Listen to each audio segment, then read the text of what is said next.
ಎಲ್ಲ ನನ್ನ ಪ್ರೀತಿಯ ವಿದ್ಯಾರ್ಥಿಗಳಿಗೆ ನಮಸ್ಕಾರ. ನಾನು ನಿಮ್ಮ ಪ್ರೀತಿಯ ಮಂಜುನಾಥ್. ಪ್ರಿಯ ಸ್ನೇಹಿತರೆ, ನಾವು ನಗ್ನೀಕರಣ ಎನ್ನುವ ಒಂದು ಅಧ್ಯಾಯದಲ್ಲಿದ್ದೀವಿ, ಹೌದಲ್ವಾ? ಡಿನೋಡೇಷನ್ ಅದರಲ್ಲಿ ಈಗಾಗಲೇ 4 ತರಗತಿಗಳು ಮುಕ್ತಾಯಗೊಂಡಿವೆ. ನಗ್ನೀಕರಣದಲ್ಲಿ ಒಂದು ಬಂದ್ಬಿಟ್ಟು ನಾವು ನೋಡಿದ್ದು ನದಿಯ ಕಾರ್ಯದಿಂದಾಗುವ ನಗ್ನೀಕರಣ, 2ನೇದು ಹಿಮದ ಕಾರ್ಯದಿಂದ ಆಗುವ ನಗ್ನೀಕರಣ, 3 ಮರುಭೂಮಿಯಲ್ಲಿ ಪವನ ಕಾರ್ಯದಿಂದ ಗಾಳಿಯಿಂದ ಆಗುವ ನಗ್ನೀಕರಣ. ಅದಾದ ನಂತರ ನಾವು ಭೂ ಆಂತರಿಕ ನಗ್ನೀಕರಣ. ಇವತ್ತು ಕೊನೆಯ ಭಾಗ, ನಗ್ನೀಕರಣದ ಕೊನೆಯ ಭಾಗ ಸಮುದ್ರದಿಂದ ಆಗುವ ನಗ್ನೀಕರಣವನ್ನು ನೋಡ್ಕೊಂಡ್ಬಿಡೋಣ. ಅಲ್ಲಿಗೆ ನಮಗೆ ಏನಾಗುತ್ತೆ, ನಗ್ನೀಕರಣ ಎನ್ನುವ ಟಾಪಿಕ್ ಏನಾಗುತ್ತೆ, ಕಂಪ್ಲೀಟ್ಲಿ ಮುಗಿಯುತ್ತೆ. ನೀವು ಯಾವುದೇ ಸ್ಪರ್ಧಾತ್ಮಕ ಪರೀಕ್ಷೆಯಲ್ಲಿ ಏನೇ ಪ್ರಶ್ನೆ ಕೇಳಿದ್ರು ಸಹ ನೀವು ಆನ್ಸರ್ ಮಾಡ್ತೀರಾ. ನಾನು ಚಿತ್ರದ ಸಹಾಯದೊಂದಿಗೆ ನಿಮಗೆ ಸರಳವಾಗಿ ಅರ್ಥೈಸುತ್ತಾ ಹೋಗುತ್ತಿದ್ದೇನೆ. ತರಗತಿಗಳನ್ನು ಪರಿಪೂರ್ಣವಾಗಿ ಕೇಳಿ. ಈ ನಗ್ನೀಕರಣ ಮತ್ತು ಶಿಥಿಲೀಕರಣ ಎನ್ನುವಂತ ಟಾಪಿಕ್ ಅನ್ನ ಅದನ್ನ ಸ್ವಲ್ಪ ನೀವು ನೆಗ್ಲಿಜೆನ್ಸಿ ಮಾಡಬೇಡಿ ಅಂತ ಹೇಳ್ತಾ ಇದ್ದೀನಿ. ಯಾಕಂದ್ರೆ ಸ್ಪರ್ಧಾತ್ಮಕ ಪರೀಕ್ಷೆಯಲ್ಲಿ ಅದರ ಮೇಲೂ ಸಹ ಪ್ರಶ್ನೆಗಳು ಬಂದಿದ್ದಾವೆ. ನನ್ನ ಪ್ರಶ್ನೆಗಳು ನಿಮಗೆ ಕೈ ಜಾರುವುದಿಲ್ಲ. ಹಾಗಾದ್ರೆ ಬನ್ನಿ ಹೋಗೋಣ. ಸಬ್ಸ್ಕ್ರೈಬ್ ಮಾಡ್ಕೊಳ್ಳೋದನ್ನ ಮಾತ್ರ ಮರಿಬೇಡಿ. ಬೆಲ್ ಐಕನ್ ಅನ್ನು ಪ್ರೆಸ್ ಮಾಡಿ. ನಿಮಗೆ ವಿಡಿಯೋ ಇಷ್ಟ ಆದಲ್ಲಿ ನಿಮ್ಮ ಪ್ರತಿಯೊಂದು ಸ್ನೇಹಿತರೊಂದಿಗೆ ತಪ್ಪದೇ ಹಂಚಿಕೊಳ್ಳಿ. ಎಸ್ಪೆಷಲಿ ಈ ಸೀರಿಯಸ್ ಆಸ್ಪಿರೆಂಟ್ಸ್ ಇರ್ತಾರಲ್ಲ, ಅವ್ರಿಗೆ ಹಂಚಿಕೊಳ್ಳಿ. ಯಾಕಂದ್ರೆ ಸಂಪೂರ್ಣವಾಗಿ ಪರಿವಿಡಿ ಮುಖಾಂತರ ತರಗತಿಗಳನ್ನು ಬೋಧನೆ ಮಾಡುತ್ತಿರುವ ಕರ್ನಾಟಕದ ಮೊದಲ ಉಪನ್ಯಾಸಕ. ಅದು ನಿಮಗೆ ಭೂಗೋಳಶಾಸ್ತ್ರ ಪರಿಪೂರ್ಣವಾಗಿ ಪರೀಕ್ಷೆಯಲ್ಲಿ 15ರಿಂದ 20 ಮಾರ್ಕ್ಸ್ಗಳು ಕಟ್ಟಿಟ್ಟ ಬುತ್ತಿ ಇರುತ್ತೆ. ಇದು ಭೂಗೋಳ ಮುಗಿಸ್ಕೊಂಡು ನಾವು ನೆಕ್ಸ್ಟ್ ಎನ್ವಿರಾನ್ಮೆಂಟ್ಗೆ ಹೋಗೋಣ. ಪ್ರಿಯ ಸ್ನೇಹಿತರೆ, ಬನ್ನಿ ಹಾಗಾದ್ರೆ ತರಗತಿಗೆ ಧುಮುಕೋಣ. ನೋಡಿ, ನಾವು ಈಗಾಗಲೇ ಭೂಮಿಯ ಆಕಾರ, ಗಾತ್ರ ಮತ್ತು ಚಲನೆ ಬಗ್ಗೆ ಸಂಪೂರ್ಣವಾಗಿ ನೋಡಿದ್ವಿ. ಪರಿವಿಡಿ, ಇದು ಶಿಲಾಗೋಳದ್ದು, ಲಿಥೋಸ್ಪಿಯರ್ದು. ನಂತರ ಭೂಮಿಯ ಆಂತರಿಕ ರಚನೆ ನೋಡಿದ್ವಿ. ಶಿಲೆಗಳು, ಜ್ವಾಲಾಮುಖಿ, ಮಣ್ಣುಗಳು, ಭೂಕಂಪ, ಸುನಾಮಿ, ಶಿಲೆಗಳ ಶಿಥಿಲೀಕರಣ, ವಸ್ತುಗಳ ರಾಷ್ಟ್ರೀಯ ಚಲನೆ. ಈಗಿರ್ತಕ್ಕಂಥದ್ದು ಇದರಲ್ಲಿ A, B, C, D complete ಆಗಿದೆ. ಇವತ್ತು ನಾವು ಇ ಎನ್ನುವಂತ ಒಂದು 8ನೇ ಒಂದು ಅಧ್ಯಾಯ ಇ ಯಲ್ಲಿದ್ದೀವಿ ನಾವೀಗ. ಇದಾದ ನಂತರ ಇನ್ನು 4 ಟಾಪಿಕ್ ಉಳಿತವೆ. ಈ 4 ಟಾಪಿಕ್ ಮುಗಿದ ತಕ್ಷಣ ನಿಮಗೆ ಇದರ ಒಂದು PDF ದೊರೆಯುತ್ತೆ. ಓಕೆ ಪ್ರಿಯ ಸ್ನೇಹಿತರೆ, ಕೊಡ್ತೀನಿ. PDF ಎಲ್ಲಿ ಸಿಗುತ್ತೆ ಅಂತ ಬಂದಾಗ ಮಂಜುನಾಥ್ ಸರ್ ಜಿಯೋಗ್ರಫಿ ಅನ್ನೋ ಟೆಲಿಗ್ರಾಮ್ ಲಿಂಕ್ಗೆ ಪ್ರತಿಯೊಬ್ಬರು ಜಾಯ್ನ್ ಆಗಬೇಕು. ಇಲ್ಲಾಂದ್ರೆ GBC ಎನ್ನುವ ನಮ್ದೇ ಇನ್ನೊಂದು ಗ್ರೂಪ್ ಚಾನಲ್ ಇದೆ, ಅಲ್ಲಿ ನಿಮಗೆ ಸಿಗುತ್ತೆ. ಹೌದಾ? ಎಸ್, ಬನ್ನಿ. ಇಲ್ಲಿಯ ತನಕ ತರಗತಿಯನ್ನು ಉಚಿತವಾಗಿಯೇ ಮಾಡುತ್ತಾ ಹೋಗಿದ್ದೇನೆ. ಇಂದಿಗೂ ಸಹ ತರಗತಿಗಳು ಉಚಿತವಾಗಿಯೇ ಇರುತ್ತವೆ. ಆದರೆ ಆರ್ಥಿಕವಾಗಿ ಯಾರಾದರೂ ನನಗೆ ಸಪೋರ್ಟ್ ಮಾಡದಿದ್ರೆ, ನನಗೆ ಪ್ರೋತ್ಸಾಹಧನ ನೀಡುವುದಾದರೆ ನೀವು ಈ QR ಕೋಡ್ ಮತ್ತು ನಂಬರ್ ಅನ್ನು ಬಳಸಬಹುದು. ಓಕೆ ಪ್ರಿಯ ಸ್ನೇಹಿತರೆ, ನಗ್ನೀಕರಣ ಕೃತ್ಯಗಳು ಕಾರ್ಯ ಮತ್ತು ನಿರ್ವಹಣವಾಗುವ ಭೂಸ್ವರೂಪಗಳು ಅಂತ ಬಂದಾಗ ನಾವು ಇದು ಕಂಪ್ಲೀಟು ಯಾವ್ದು? ನದಿಯ, ಹಿಮದ, ಪವನ, ಅಂತರ್ಜಲ. ಇವತ್ತು ನೋಡ್ತಕ್ಕಂಥದ್ದು ಸಮುದ್ರದ ಅಲೆಗಳ ಕಾರ್ಯ. ಬನ್ನಿ ಪ್ರಿಯ ಸ್ನೇಹಿತರೆ, ಸಮುದ್ರದ ಅಲೆಗಳ ಕಾರ್ಯ. ಕರಾವಳಿ ತೀರ ಪ್ರದೇಶವು ಸವೆದು ಮಾರ್ಪಾಡು ಹೊಂದಲು ಪ್ರಮುಖ ಕಾರಣ ಏನಪ್ಪಾ ಅಂತಂದ್ರೆ, ಕರಾವಳಿ ತೀರದ ಪ್ರದೇಶದಲ್ಲಿ ನಿರಂತರವಾಗಿ ಸಮುದ್ರದ ಅಲೆಗಳು ಬಂದು ಅಪ್ಪಳಿಸ್ತಾ ಇರ್ತವೆ. ನೀವು ನೋಡಿರ್ತೀರಾ. ಯಾಕೆ ಅಪ್ಪಳಿಸ್ತವೆ ಅಂತ ಬಂದಾಗ ಪ್ರಿಯ ಸ್ನೇಹಿತರೆ ಗೊತ್ತಿರ್ಲಿ, ಭೂಮಿಯು ತಟಸ್ಥವಾಗಿಲ್ಲ. ಭೂಮಿಯು ತನ್ನದೇ ಆದ ಒಂದು ದೈನಂದಿನ ಚಲನೆಯನ್ನು ಪಡೆದುಕೊಂಡಿರುವುದರಿಂದ ಈ ದೈನಂದಿನ ಚಲನೆಯ ಕಾರಣ ಭೂಮಿಯ ಮೇಲೆ ಇರ್ತಕ್ಕಂಥ ಆ ಒಂದು ಸಮುದ್ರ ಸಾಗರದ ನೀರು ನಿರಂತರವಾಗಿ ಏನಾಗುತ್ತೆ, ಅಲೆಗಳ ರೂಪದಲ್ಲಿ ಚಲಿಸುತ್ತೆ. ಅಲೆಗಳ ರೂಪದಲ್ಲಿ ಚಲಿಸಿದ ನೀರು ಕರಾವಳಿ ಅಂತ ಬಂದಾಗ ಭೂ ಮತ್ತು ನೀರಿನ ದಡ ಭಾಗದಲ್ಲಿ, ಕೋಸ್ಟಲ್ ಅಲ್ಲಿ ಬಂದು ಅದೇನಾಗುತ್ತೆ, ಅಲೆಗಳನ್ನ ಅಪ್ಪಳಿಸ್ತಿರುತ್ತೆ. ಹೀಗೆ ನಿರಂತರವಾಗಿ ಸಾವಿರಾರು ವರ್ಷಗಳ ಕಾಲ ಅಲೆಗಳ ಒಂದು ಅಪ್ಪಳಿಕೆ ನಡೀತಾ ಇರುತ್ತೆ. ಅವು ಅಲೆಗಳ ವೇಗ ಯಾವಾಗ ಹೆಚ್ಚಾಗುತ್ತೆ ಅಂದ್ರೆ, ಏನಾದ್ರೂ ಅನ್ಫಾರ್ಚುನೇಟ್ಲಿ ಸಾಗರದ ಆಳದಲ್ಲಿ ಭೂಕಂಪ ಆಯ್ತು ಅಂದ್ರೆ, ಸುನಾಮಿ ಆಯ್ತು ಅಂದಾಗ ಅಲೆಗಳ ವೇಗ ಹೆಚ್ಚಿರುತ್ತೆ. ಅಥವಾ ಪ್ರವಾಹ ಉಂಟಾಯ್ತು ಅಂತ ಬಂದಾಗ ಸಮುದ್ರದಲ್ಲಿ ಅಡೆತಡೆ ತುಂಬಾ ಕಡಿಮೆ, ಮಾರುತದ ಅಡೆತಡೆ ತುಂಬಾ ಕಡಿಮೆ. ಯಾಕಂತ ಬಂದಾಗ ಸಮತಟ್ಟಾಗಿರುವುದರಿಂದ ಅಲ್ಲಿಯ ಮಾರುತದ ವೇಗನೂ ತುಂಬಾ ಹೆಚ್ಚಿರುತ್ತೆ. ಹಾಗೆ ಆ ಮಾರುತದ ವೇಗಕ್ಕೆ ಅನುಗುಣವಾಗಿ ಅಲೆಗಳು ಬಂದೇನಾಗ್ತಾವಂತಂದ್ರೆ ಕರಾವಳಿ ಪ್ರದೇಶಕ್ಕೆ ಅಪ್ಪಳಿಸುತ್ತೆ. ಇವು ಯಾವಾಗಾದ್ರೂ ನಡೆಯುವ ಒಂದು ಪ್ರಕ್ರಿಯೆ. ಏನು? ಪ್ರವಾಹ ಅಥವಾ ಸುನಾಮಿ. ಇದನ್ನು ಹೊರತುಪಡಿಸಿ ಸಮುದ್ರ ಸಾಗರದಲ್ಲಿ ನಿರಂತರವಾಗಿ ಉಬ್ಬರ ಇಳಿತಗಳು ಸಹ ಸಂಭವಿಸ್ತಾ ಇರುತ್ತೆ, ತಿಂಗಳಿಗೆ 2 ಅವಧಿಯ ಒಂದು ಸಮಯದಲ್ಲಿ. ಹೀಗೆ ಅದು ಸ್ವಲ್ಪ ಪ್ರಮಾಣದಲ್ಲಿ ಕರಾವಳಿಗೆ ಸವೆತಕ್ಕೆ ಕಾರಣವಾದರೆ, ನಿರಂತರವಾಗಿ ಸವೆತಕ್ಕೆ ಕಾರಣ ಅಂತ ಬಂದಾಗ ಕರಾವಳಿಯ ಪ್ರದೇಶದಲ್ಲಿ ಇರ್ತಕ್ಕಂಥ ಸಮುದ್ರದ ಅಲೆಗಳು ನಿರಂತರವಾಗಿ ತಾಗಿ ಆ ಒಂದು ಪ್ರದೇಶವನ್ನು ಸವೆತಕ್ಕೀಡಾಗಿಸಿ ಅದು ವಿವಿಧ ಆಕಾರಕ್ಕೆ ಮಾಡಲು ಅವಕಾಶ ಮಾಡಿಕೊಡುತ್ತೆ. ಯಾಕಂದ್ರೆ ಅಲ್ಲೇನಾಗತ್ತೆ, ಸವೆತ ಕ್ರಿಯೆ ನಡೆಯುತ್ತೆ, ಸಂಚಯನ ಕ್ರಿಯೆ ನಡೆಯುತ್ತೆ, ಹೌದಲ್ವಾ? ಆ ಸವೆತ ಕ್ರಿಯೆ, ಸಂಚಯನ ಕ್ರಿಯೆ, ಸಾಗಾಣಿಕೆ ಕ್ರಿಯೆ ಎಲ್ಲಾ ಚಟುವಟಿಕೆಗಳಲ್ಲಿ ನಡೆಯುವುದರಿಂದ ಸಮುದ್ರದ ತೀರದ ಪ್ರದೇಶವು ಈ ಹಿಂದೆ ಭೂಮಿಯ ಉಗಮವಾದ ನಂತರ ಸಮುದ್ರದ ಉಗಮವಾದ ತಕ್ಷಣದಿಂದ ಇರುವ ಒಂದು ಭೂಪ್ರದೇಶ ಇಂದು ಅದೇ ಇರುವುದಿಲ್ಲ. ಅದು ನಿರಂತರವಾಗಿ ಬದಲಾವಣೆಗೊಳ್ತಾ ಹೋಗ್ತಾ ಇದೆ. ಅದಕ್ಕೆ ನಾವು ಸಮುದ್ರದ ತೀರದಲ್ಲಿರುವ ಭೂ ನಗ್ನೀಕರಣವನ್ನ ಇವತ್ತು ಮಾತಾಡ್ತಾ ಇದ್ದೀವಿ. ಪ್ರಿಯ ಸ್ನೇಹಿತರೆ, ಕರಾವಳಿ ತೀರದ ಪ್ರದೇಶವು ಸವೆತು ಮಾರ್ಪಾಡು ಹೊಂದಲು ಕಾರಣ ಸಮುದ್ರದ ನೀರಿನ ಚಲನೆ, ಸಾಗರ ಪ್ರವಾಹ, ಉಬ್ಬರವಿಳಿತ, ಗಾಳಿಯ ಪ್ರಭಾವದಿಂದ ಅಲೆಗಳ ಚಲನೆ, ಹೀಗೆ ಹಲವಾರು ಕಾರಣಗಳ ತೀರದಲ್ಲಿ ಕರಾವಳಿ ಏನಾಗುತ್ತೆ, ಬದಲಾವಣೆ ಹೊಂದ್ತಾ ಹೋಗುತ್ತೆ, ಭೂ ನಗ್ನೀಕರಣಕ್ಕೆ ಕಾರಣವಾಗುತ್ತೆ. ಹೀಗೆ ತೀರದ ಪ್ರದೇಶವು ನಗ್ನೀಕರಣ ಕಾರ್ಯದಲ್ಲಿ ಅಲೆಗಳ ಕಾರ್ಯವೇ ಪ್ರಧಾನವಾಗಿರುತ್ತೆ. ಕಾರಣ ಇದು ನಿರಂತರ ನಡೆಯುವ ಒಂದು ಪ್ರಕ್ರಿಯೆಯಾಗಿದೆ. ಅಲೆಗಳ ಕಾರಣ ನಿರಂತರವಾಗಿರುತ್ತೆ ಭೂಮಿಯ ದೈನಂದಿನ ಚಲನೆ ಮತ್ತು ಮಾರುತಗಳ ಚಲನೆಯಿಂದ. ಬಟ್ ಇಲ್ಲಿ ಪ್ರವಾಹಗಳು, ಉಬ್ಬರವಿಳಿತಗಳು ಅಂತ ಬಂದಾಗ ಇವು ಏನಾಗುತ್ತೆ ಅಂತಂದ್ರೆ ಸಮ್ ಟೈಮ್ ಆಗುವಂತ ಒಂದು ಚಟುವಟಿಕೆಗಳಾಗಿರ್ತವೆ. ಇದರಿಂದ ವಿವಿಧ ಪ್ರಕಾರದ ಪ್ರದೇಶಗಳು ನಿರ್ಮಾಣಗೊಳ್ಳಲು ಕಾರಣವಾಗಿದೆ. ಉಬ್ಬರವಿಳಿತ ಸಂಪೂರ್ಣವಾಗಿ ಹೇಳಿದಿನ ಇದು ನೋಡ್ಕೊಳ್ಳಿ. ಹೈ ಟೈಡ್ ಅಂದ್ರೇನು, ಲೋ ಟೈಡ್ ಅಂದ್ರೇನು, ಯಾವಾಗ ಆಗತ್ತೆ, ಅಮಾವಾಸ್ಯೆ ಹುಣ್ಣಿಮೆ ದಿನ ಯಾಕಾಗತ್ತೆ, ಏನಿಲ್ಲ ಅಂತಂದೇಳಿ. ಆಮೇಲೆ ನಾನು ಸಾಗರ ಪ್ರವಾಹಗಳಲ್ಲಿ ಸಹ ಮಾತಾಡಿದ್ದೀನಿ.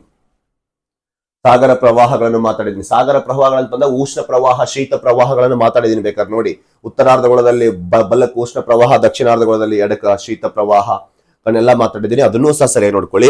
ಗಾಳಿಯ ಪ್ರಭಾವದಿಂದ ಆಗುವ ಅಲೆಗಳಂತ ಬಂದಾಗ ವಿಪರೀತ ಪ್ರಮಾಣದಲ್ಲಿ ಏನಾಗುತ್ತೆ ಅಂತಂದ್ರೆ ಚಂಡಮಾರುತಗಳು ಬೀಸ್ಬೇಕಾದ್ರೆ ಇವೆಲ್ಲ ಸಮ್ ಟೈಮ್ ಆಗುವಂತಹ ಚಟುವಟಿಕೆ. ಬಟ್ ನಿರಂತರ ಅಂತೂ ಅಲೆಗಳಂತೂ ಹೊಡಿತಿರ್ತವೆ ಕರಾವಳಿಗೆ.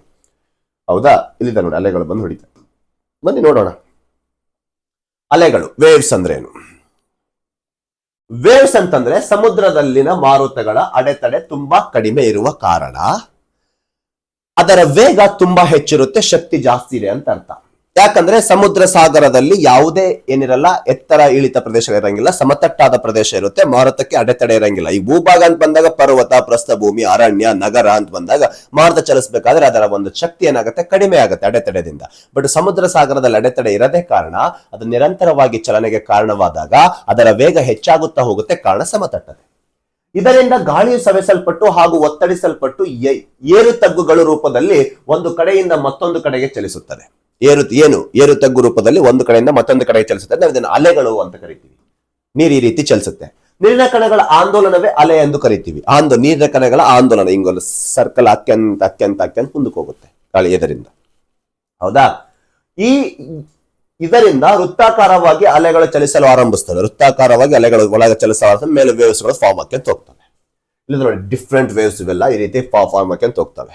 ಭೂಕಂಪ, ಸುನಾಮಿಯ ಆಮೇಲೆ ಸಾಗರದ ಅಂತರಾಳದಲ್ಲಿ ಭೂಕಂಪ, ಸುನಾಮಿ ಆದಾಗ, ಭೂಕಂಪವಾದಾಗ ನಾವು ಸುನಾಮಿ ಅಂತ ಕರಿತೀವಿ. ಭೂಭಾಗದ ಮೇಲೆ ಆದ್ರೆ ಭೂಕಂಪ, ಅದೇ ಒಂದು ಪ್ರಕ್ರಿಯೆ ಸಾಗರದಾಗಾದ್ರೆ ಸುನಾಮಿ. ಇದು ಭೂಕಂಪ, ಸುನಾಮಿಯಲ್ಲಿ ಬೃಹತ್ ಅಲೆಗಳು ಉಂಟಾಗುತ್ತವೆ. ಇವುಗಳಲ್ಲದೆ ಚಂಡಮಾರುತಗಳು, ಹಾವಳಿಯಿಂದಲೂ ಸಹ ತುಂಬಾ ಎತ್ತರದ ಅಲೆಗಳು ಉಂಟಾಗುತ್ತವೆ. ಅನ್ಫಾರ್ಚುನೇಟ್ಲಿ ಸಮ್ ಟೈಮ್ ಆಗುವಂತ ಪ್ರಕ್ರಿಯೆ ಇವು. ವೇವ್ಸ್ ಅಂತಂದ್ರೆ ಅಷ್ಟೇ, ಗಾಳಿಗೆ ಯಾವುದೇ ಅಡೆತಡೆ ಇರದೇ ಕಾರಣ ಸಮುದ್ರ ಸಾಗರದಲ್ಲಿ ಒಂದು ನಿರ್ದಿಷ್ಟ ಹೆಚ್ಚು ಒತ್ತಡ ಪಟ್ಟಿಯಿಂದ ಕಡಿಮೆ ಒತ್ತಡ ಪಟ್ಟಿಗೆ ಚಲಿಸುವಾಗ ಅದರ ಶಕ್ತಿ ಹೆಚ್ಚಾಗುತ್ತಾ ಹೋದಾಗ ಅಲ್ಲಿ ಅಲೆಗಳ ಆಂದೋಲನ ಕ್ರಿಯೆಯಲ್ಲಿ ಏನಾಗ್ತವೆ, ವೇವ್ಸ್ಗಳು ಫಾರ್ಮ್ ಆಗ್ತವೆ. ಹೌದಾ, ಆ ವೇವ್ಸ್ ಗಳಲ್ಲಿ ಅಂತ ಬಂದಾಗ ಪ್ರಿಯ ಸ್ನೇಹಿತರೆ, ಅದರಾಗ ವೇವ್ಸ್ ಗೆ ನಾವು ಕೆಲವೊಂದು ಪ್ರದೇಶಗಳಿಗೆ ಕೆಲವೊಂದು ಹೆಸರುಗಳನ್ನ ಕರಿತೀವಿ. ಅದಕ್ಕ ಬಹಳ ಇಂಪಾರ್ಟೆಂಟ್, ಕೇಳಿ, ನೆಗ್ಲೆಕ್ಟ್ ಮಾಡಬೇಡಿ ಪ್ರಿಯ ಸ್ನೇಹಿತರೆ. ಇಲ್ಲಿ ಕ್ರಸ್ಟ್, ನೆತ್ತಿ ಅಂತ ಬಂದಾಗ ಸಮುದ್ರ ಸಾಗರದಲ್ಲಿ ಒಂದು ಅಲೆಯ ಎತ್ತರದ ಬಿಂದು. ಒಂದು ಅಲೆ ಹೋಗ್ಬೇಕಾದ್ರೆ ಅದರ ಸಂಪೂರ್ಣ ಎತ್ತರದ ಬಿಂದುವಿಗೆ ನಾವು ನೆತ್ತಿ, ವೇವ್ ಕ್ರಸ್ಟ್ ಅಂತ ಕರಿತೀವಿ. ಅದರ ಅಪೋಸಿಟ್ ತಗ್ಗಿನ ಬಿಂದುವಿಗೆ ನಾವು ಥ್ರೋಟ್ ಅಂತ ಕರಿತೀವಿ. ಹೌದಾ, ಥ್ರೋ ಅಂತ ಕರಿತೀವಿ. ಅಲೆಗಳ ತಗ್ಗು ಎರಡು ಅಲೆಗಳ ನಡುವಿನ ತಗ್ಗು ಭಾಗವಾಗಿರುತ್ತೆ ನೋಡಿ. ನೆತ್ತಿ ಅಥವಾ ಶಿಕೆ ಅಂತಾನೂ ಸಹ ಕರೀತಾರೆ ಇದಕ್ಕೆ. ಏನು ಅಂತ ಬಂದಾಗ ಕ್ರಸ್ಟ್, ಒಂದು ಅಲೆಯ ಎತ್ತರದ ಪ್ರದೇಶ ಏನಾಗಿರುತ್ತೆ ನೆತ್ತಿ, ಅದರ ತದ್ವಿರುದ್ಧವಾಗಿ ಆಳವಾದ ಪ್ರದೇಶ ಏನಾಗಿರುತ್ತೆ ಅಲೆಯ ತಗ್ಗು, ನಾವು ಅದಕ್ಕೆ ಥ್ರೋ ಅಂತ ಕರಿತೀವಿ. ಹೌದಾ, ಇಲ್ಲಿ ನೆಕ್ಸ್ಟ್ ವೇವ್ ಹೈಟ್ ಅಂತ ಬಂದಾಗ ಅಲೆಯ ಎತ್ತರ, ಎಲ್ಲಿಂದ, ಒಂದು ತಗ್ಗಿನಿಂದ ಒಂದು ಶಿಕೆಯ ನಡುವಿನ ಅಂತರವನ್ನು ನಾವು ವೇವ್ ಹೈಟ್ ಅಂತ ಕರಿತೀವಿ. ಒಂದು ತಗ್ಗಿನಿಂದ ಒಂದು ಅಲೆಯ ಎತ್ತರದ ನಡುವಿನ ಅಂತರವನ್ನು ನಾವು ವೇವ್ ಹೈಟ್ ಅಂತ ಕರಿತೀವಿ. ಅದೇ ರೀತಿಯಾಗಿ ವೇವ್ ಲೆಂತ್, ಒಂದು ಶಿಕೆಯಿಂದ ನೆತ್ತಿಯಿಂದ ಇನ್ನೊಂದು ನೆತ್ತಿಯ ನಡುವಿನ ಅಂತರವನ್ನು ವೇವ್ ಲೆಂತ್ ಅಂತ ಕರಿತೀವಿ. ಅಥವಾ ಒಂದು ತಗ್ಗಿನಿಂದ ಇನ್ನೊಂದು ತಗ್ಗಿನ ನಡುವಿನ ಅಂತರವನ್ನು ನಾವು ವೇವ್ ಲೆಂತ್ ಅಂತ ಕರಿತೀವಿ. ಶಿಕೆಯಿಂದ ಶಿಕೆ ಅಂದ್ರೆ ಕ್ರಸ್ಟ್ ಟು ಕ್ರಸ್ಟಿಗೆ ನಾವು ಕರಿತೀವಿ ಡಿಸ್ಟೆನ್ಸ್, ವೇವ್ ಡಿಸ್ಟೆನ್ಸ್. ಕೆಳಗಡೆ ಥ್ರೋ ಇಂದ ಈ ಕಡೆವರೆಗೆ ಇರ್ತಕ್ಕಂಥ ಥ್ರೋ ವರೆಗೂ ಸಹ ನಾವೇನು ಕರಿತೀವಿ, ಅದನ್ನ ಒಂದು ಅಲೆಯ ವೇವ್ ಲೆಂತ್ ಅಂತ ಕರಿತೀವಿ. ಹೌದಾ, ಗೊತ್ತಿರ್ಲಪ್ಪಿ, ಬಹಳ ಇಂಪಾರ್ಟೆಂಟ್ ನೋಡಿ. ನೆಕ್ಸ್ಟ್ ನೋಡಿ, ವೇವ್ ಟೈಮ್. ವೇವ್ ಟೈಮ್ ಅಂದ್ರೆ ಏನ್ ಗೊತ್ತಾ, ಕರಾವಳಿ ಪ್ರದೇಶದಲ್ಲಿ ಸಮುದ್ರದ ಅಲೆ ಒಂದು ಶಿಕೆಯಿಂದ, ಒಂದು ಎತ್ತರದ ಶಿಕೆಯಿಂದ ಮತ್ತೊಂದು ಶಿಕೆ ಆ ಅಲೆ ಅಲ್ಲಿ ಹೋಗುವ ಒಂದು ಸಮಯ ಅಥವಾ ಒಂದು ತಗ್ಗಿನ ಇನ್ನೊಂದು ಥ್ರೋದಿಂದ ಇನ್ನೊಂದು ಥ್ರೋವರೆಗೆ ಹೋಗುವ ಅಲೆಯ ಸಮಯಕ್ಕೆ ನಾವೇನ್ ಕರಿತೀವಿ ಅಂತಂದ್ರೆ ಅಲೆಯ ವೇವ್ ಟೈಮ್ ಅಂತ ಕರಿತೀವಿ. ಸ್ವಾಶ್, ವೆರಿ ಇಂಪಾರ್ಟೆಂಟ್. ಸಮುದ್ರ ಸಾಗರದ ನೀರು ಕರಾವಳಿಗೆ ಬಂದು ಅಲೆಗಳ ರೂಪದಲ್ಲಿ ತಾಗಿದಾಗ ಅಲ್ಲಿ ಉಂಟಾಗುವ ಒಂದು ನೊರೆ ಆಗಿರುತ್ತೆ. ಕರಾವಳಿ ತೀರದ ಪ್ರದೇಶಕ್ಕೆ ಅಲೆಗಳು ಸಮೀಪಿಸಿದಾಗ ನೊರೆಯಿಂದ ಕೂಡಿದ್ದು ನೀರಿನ ಕಣಗಳು ಬೋರ್ಗರೆಯುವಂತೆ ಕಾಣುತ್ತವೆ. ನೋಡಿ, ಎಲ್ಲ ಹಾಲಿನ ತರ ಕಾಣುತ್ತೆ ಸಮುದ್ರ ಕರಾವಳಿ ತೀರ. ಇದನ್ನ ನಾವು ಅಪ್ಪಳಿಸಿದ ಕ್ರಿಯೆ, ಆ ಅಪ್ಪಳಿಸುವ ಕ್ರಿಯೆಯನ್ನು ನಾವೇನ್ ಕರಿತೀವಿ ಅಂತಂದ್ರೆ ಸ್ವಾಶ್. ಆ ಬೋರ್ಗರೆಯುವ ಬುರುಗನ್ನು ಅಪ್ಪಳಿಸುತ್ತಲ್ಲ ಕರಾವಳಿಗೆ, ಅದಕ್ಕೆ ನಾವು ಸ್ವಾಶ್. ಬಟ್ ಆ ಬುರುಗಿಗೆ ನಾವು ಸರ್ಫ್ ಅಂತ ಕರಿತೀವಿ. ಈಗ ಬರುತ್ತೇನೆ, ನೆಕ್ಸ್ಟ್ ಹೇಳ್ತೀನಿ. ಸ್ವೆಲ್, ವಿಸ್ತಾರವಾದ ವಿಶಾಲವಾದ ತೆರೆದ ಸಮುದ್ರ ತೀರದ ಪ್ರದೇಶದಲ್ಲಿ ಅಲೆಗಳ ಉದ್ದ ಹೆಚ್ಚಿರುತ್ತದೆ. ಈಗ ಇಕ್ಕಟ್ಟಾದ ಪ್ರದೇಶ ಇದ್ರೆ ಅಲೆಗಳ ಉದ್ದ ಇರುತ್ತೆ, ಕಡಿಮೆ ಇರುತ್ತೆ. ಈಗ ಅಲೆ ಬರ್ತಿರುತ್ತೆ ನೋಡಿ, ಸಮುದ್ರ ಸಾಗರದಲ್ಲಿ ಅಲೆಗಳ ಉದ್ದ ಕಡಿಮೆ ಇರುತ್ತೆ. ತುಂಬಾ ವಿಶಾಲವಾದ ಪ್ರದೇಶವಿದೆ ಅಂತ ತಿಳ್ಕೊಳ್ಳಿ ನೀವಲ್ಲಿ ಏನಾದರೂ, ಆ ವಿಶಾಲವಾದ ಪ್ರದೇಶದಲ್ಲಿ ಅಲೆಗಳ ಉದ್ದನು ಜಾಸ್ತಿ ಇರುತ್ತೆ, ಅದಕ್ಕೆ ನಾವು ಸ್ವೆಲ್ ಅಂತ ಕರಿತೀವಿ. ನೋಡಿ, ಸ್ವಾಶ್ ಅಂದ್ರೆ ಕರಾವಳಿ ತೀರಕ್ಕೆ ಪ್ರದೇಶಕ್ಕೆ ಬೋರ್ಗರೆಯುವಂತೆ ಬಂದು ಅಪ್ಪಳಿಸಿದ ಆ ಒಂದೆಲ್ಲ ಬುರುಗಿನ ಪ್ರಮಾಣ ಇರುತ್ತಲ್ಲ, ಯಾಕಂದ್ರೆ ವಿವಿಧ ಲವಣಾಂಶಗಳಿಂದ ಕೂಡಿರುತ್ತೆ. ಹಾಗಾಗಿ ಕರಾವಳಿ ಪ್ರದೇಶದಲ್ಲಿ ಸಮುದ್ರದ ತೀರ ಕರಾವಳಿ ಅಪ್ಪಳಿಸಿದಾಗ ಅದು ಬುರುಗ್ ತರ ಕಾಣುತ್ತಲ್ಲ, ಆ ಬುರುಗಿನ ಅಪ್ಪಳಿಸುತ್ತಲ್ಲ, ಅದಕ್ಕೆ ಸ್ವಾಶ್ ಅಂತ ಕರಿತೀವಿ. ಬಟ್ ಆ ಬುರುಗಿ ನಾವೇನ್ ಕರಿತೀವಿ ಅಂದ್ರೆ ಸರ್ಫ್ ಅಂತ ಕರಿತೀವಿ. ಹೌದಾ? ಒಂದು ನಿಮಿಷ, ಇಲ್ಲಿದೆ ನೋಡಿ, ಸರ್ಫ್. ಕರಾವಳಿ ತೀರದಲ್ಲಿ ಅಲೆಗಳಿಂದ ನೊರೆ ಉಂಟಾಗುವ ನೀರಿನಿಗೆ ಹೀಗೆ ನಾವು ಸರ್ಫ್, ಇಲ್ಲಿದೆ ನೋಡಿ, ದಿಸ್ ಇಸ್ ಅ ಸರ್ಫ್. ನೊರೆ, ಸರ್ಫ್. ಇದು ಬಂದೇನು ಹೊಡೆಯುತ್ತಲ್ಲ ಆ ನೊರೆ, ಅದು ಸ್ವಾಶ್. ಹೌದಾ? ವಿಸ್ತಾರವಾಗಿ ಪ್ರದೇಶದಲ್ಲಿ ಇತ್ತಲ್ಲ, ಅದು ಸ್ವೆಲ್. ಅಲೆ ಉದ್ದ ಜಾಸ್ತಿ ಇತ್ತಂದ್ರೆ. ಹೌದಾ? ನೋಡಿ, ಈ ಹಿಂದೆ ನೋಡಿದ ಹಾಗೆ ಇತರೆ ಎಲ್ಲಾ ನಗ್ನೀಕರಣ ಕ್ರಿಯೆಯಂತೆ ಸಮುದ್ರದ ಅಲೆಗಳು. ಈ ಹಿಂದೆ ಅಂದ್ರೆ ಯಾವುದು? ನದಿಯ ಕಾರ್ಯ, ಹಿಮದ ಕಾರ್ಯ, ಅಲೆ ಅಂದ್ರೆ ಪವನ ಕಾರ್ಯ, ಅಂತರ್ಜಲ ಕಾರ್ಯ ಬಿಟ್ಟು ಇವತ್ತು ಸಮುದ್ರದ ಕಾರ್ಯ. ಈ ಹಿಂದೆ ನೋಡಿದ ಹಾಗೆ ಇತರೆ ನಗ್ನೀಕರಣ ಕೃತ್ಯದಲ್ಲಿ ಸಮುದ್ರದ ಅಲೆಗಳು ಸಹ 3 ರೀತಿಯಲ್ಲಿ ಕ್ರಿಯೆ ನಡೆಯುತ್ತೆ. ಅಲ್ಲಿ 3 ರೀತಿಯಲ್ಲಿ ಆಗ್ತಿಲ್ಲ. ಒಂದು ಸಾಗಾಣಿಕೆ, ಸವೆತ ಮತ್ತು ಸಂಚಯನ. ಸವೆತ ಫಸ್ಟ್, ನಂತರ ಏನಾಗುತ್ತೆ ಸಾಗಾಣಿಕೆ ಆಗಿದ್ದು ಒಂದು ನಿರ್ದಿಷ್ಟ ಪ್ರದೇಶದಲ್ಲಿ ಸ್ಟೋರ್ ಆಗೋದು ಸಂಚಯನ. ಹೌದಾ? ಈ ಒಂದು ಪ್ರಕ್ರಿಯೆಯನ್ನು ನಾವು ಹಿಂದೆ ಪ್ರತಿಯೊಂದರಲ್ಲಿ ನೋಡ್ಕೊಂಡ್ ಬಂದಿದ್ವಿ. ಸಮುದ್ರ ತೀರಗಳ ಭೂ ದೃಶ್ಯಾವಳಿ ನಿರ್ಮಾಣದಲ್ಲಿ ಅಲೆಗಳ ಕಾರ್ಯವೇ ಪ್ರಧಾನವಾಗಿರುತ್ತೆ. ಈಗಿನ ಅಷ್ಟೊತ್ತನ ಹೇಳಿದೆ, ಅಲೆಗಳ ಕಾರ್ಯವೇ ಪ್ರಧಾನವಾಗಿರುತ್ತೆ. ಯಾಕಂದ್ರೆ ನಿರಂತರವಾಗಿ ಅಲೆಗಳು ಬಂದು ಕರಾವಳಿ ಪ್ರದೇಶಕ್ಕೆ ತಾಗುವುದರಿಂದ. ಹೌದಾ?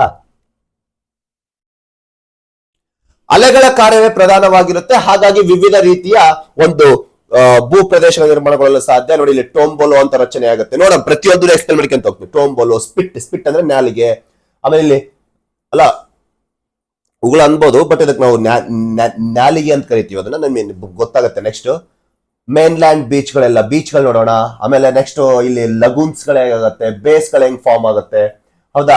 ಬ್ಯಾರಿಯರ್ ಐಸ್ಲ್ಯಾಂಡ್ಸ್ ಗಳು ಹೆಂಗ್ ಫಾರ್ಮ್ ಆಗುತ್ತೆ. ಪ್ರತಿಯೊಂದನ್ನು ನಿರ್ದಿಷ್ಟವಾದ ಪ್ರದೇಶದಲ್ಲಿ ವಿವಿಧ ಆಕಾರವನ್ನು ಪಡೆದುಕೊಳ್ಳುತ್ತೆ. ಕಾರಣ ಸಾವಿರಾರು ವರ್ಷಗಳ ಅನ್ನಕ್ಕಿಂತ ಲಕ್ಷಾಂತರ ವರ್ಷಗಳ ಕಾಲ ನಿರಂತರವಾಗಿ ಸಮುದ್ರದ ಅಲೆಗಳು ಬಂದು ಕರಾವಳಿ ಪ್ರದೇಶಕ್ಕೆ ತಾಗುವುದರಿಂದ. ಬನ್ನಿ ನೋಡೋಣ ಪ್ರತಿಯೊಂದು ನಿಮಿಷ.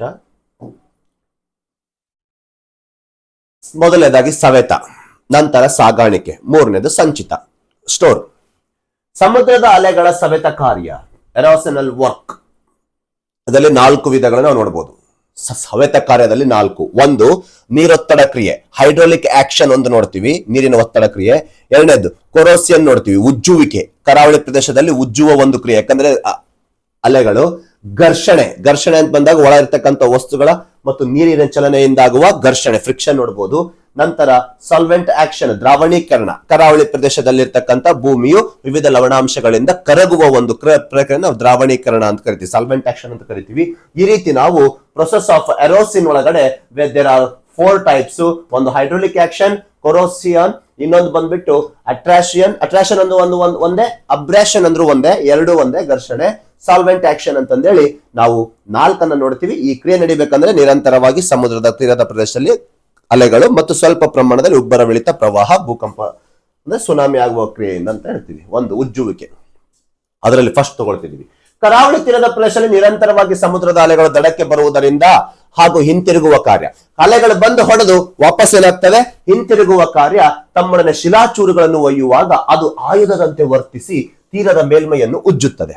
ಕರಾವಳಿ ತೀರದ ಪ್ರದೇಶದಲ್ಲಿ ಅಲೆಗಳು ಬಂದಾಗ ಅಲ್ಲಿರ್ತಕ್ಕಂಥ ವಸ್ತುಗಳನ್ನ ತಾನು ವಾಪಸ್ ಹೋಗ್ಬೇಕಾದ್ರೆ ತನ್ನೊಂದಿಗೆ ತೆಗೆದುಕೊಂಡು ಹೋಗ್ಬೇಕಾದ್ರೆ ಆ ಹೋಗ್ಬೇಕಾಗಿರ್ತಕ್ಕಂಥ ಎಲ್ಲಾ ಶಿಲಾಕಣಗಳು ಒಳಗಡೆ ಆಯುಧದಂತೆ ಏನಾಗ್ತಾವ ಅಂತಂದ್ರೆ ಅವುಗಳ ಉಜ್ಜುವಿಕೆ ಕ್ರಿಯೆ ನಡೆಯುತ್ತೆ. ಕೆಳಗಡೆ ಇರ್ತಕ್ಕಂಥ ಭೂಪ್ರದೇಶ ಮತ್ತು ಮೇಲಿರ್ತಕ್ಕಂಥ ಹೋಗೋದು ಬರೋದು ಆಗ್ತಾನೆ ಇರುತ್ತೆ. ಅವು ಹಾಗೆ ಹಾಗೆ ಹೋಗೋದು ಬರೋದು ಎಲ್ಲಾ ಶಿಲೆಗಳಾಗೋದ್ರಿಂದ ಅಲ್ಲಿ ಏನಾಗುತ್ತೆ, ಉಜ್ಜುವ ಒಂದು ಪ್ರಕ್ರಿಯೆ ನಡೆಯುತ್ತೆ ಪ್ರಿಯ ಸ್ನೇಹಿತರೆ. ಅದಕ್ಕೆ ನಾವೇನ್ ಕರಿತೀವಿ ಅಂತಂದ್ರೆ ಕೊರೋಸಿಯನ್ ಅಂತ ಕರಿತೀವಿ.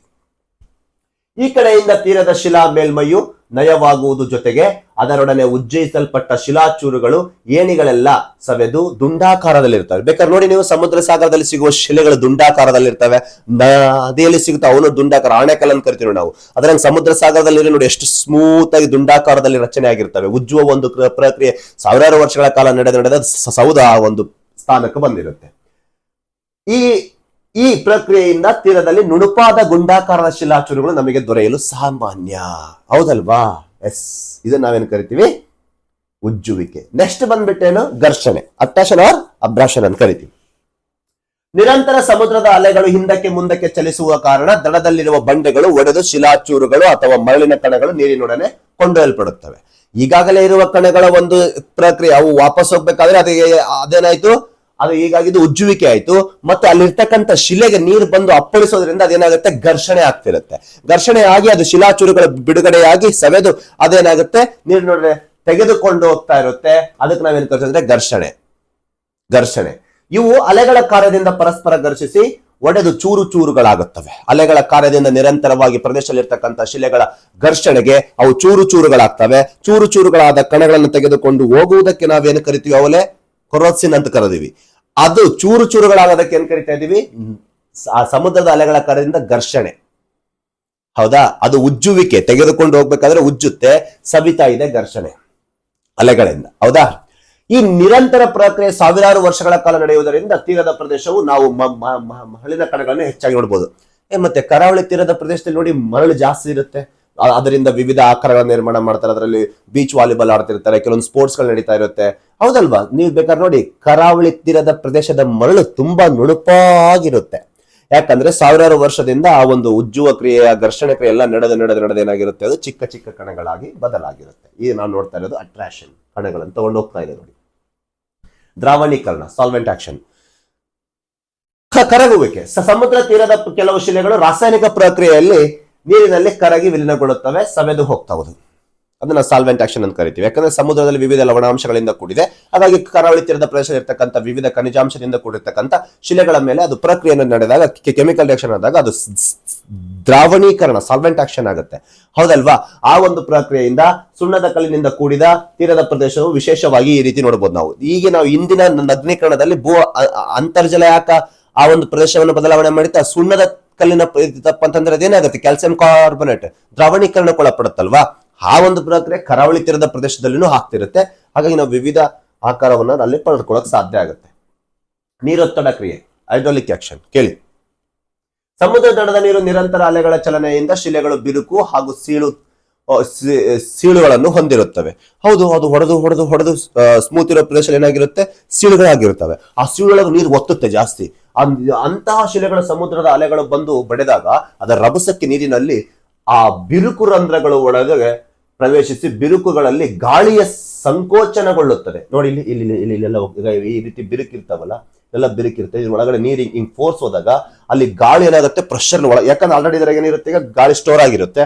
ಇದು ಪ್ರೆಷರ್ ಒತ್ತಿದಾಗ ಅಲ್ಲಿ ಗಾಳಿ ಸಂಕೋಚನಗೊಳ್ಳುತ್ತೆ, ಪ್ರೆಷರ್ ಆಗುತ್ತೆ, ಹಾಗೂ ಅಪಾರ ಒತ್ತಡ ಉಂಟಾಗುತ್ತೆ. ಅದಕ್ಕೆ ನಾವು ಹೈಡ್ರಾಲಿಕ್ ಆಕ್ಷನ್ ಅಂತ ಕರಿತೀವಿ.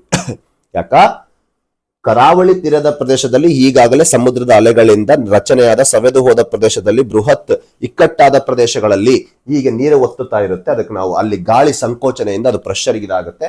ಅಲೆಗಳ ಮರಳಿನ ಹಿಂದಿರುಗುವಾಗ ಬಿರುಕುಗಳು ಗಾಳಿಯ ವಿಸ್ತರಿಸಲ್ಪಡುತ್ತೆ. ಆ ಬಿರುಕುಗಳಲ್ಲಿ ಮತ್ತೆ ಗಾಳಿ ಬರುತ್ತೆ. ಅದು ಹೋಗ್ಬೇಕಾದ್ರೆ ಗಾಳಿ ಪ್ರೆಷರ್ ಮತ್ತೆ ಒತ್ತಿ ಮೇಲೆ ಹೋಗುತ್ತೆ. ಈ ಕ್ರಿಯೆಯಲ್ಲಿ ಶಿಲೆಗಳ ಒತ್ತಡದಿಂದ ಬಿಡುಗಡೆ ಹೊಂದುತ್ತವೆ.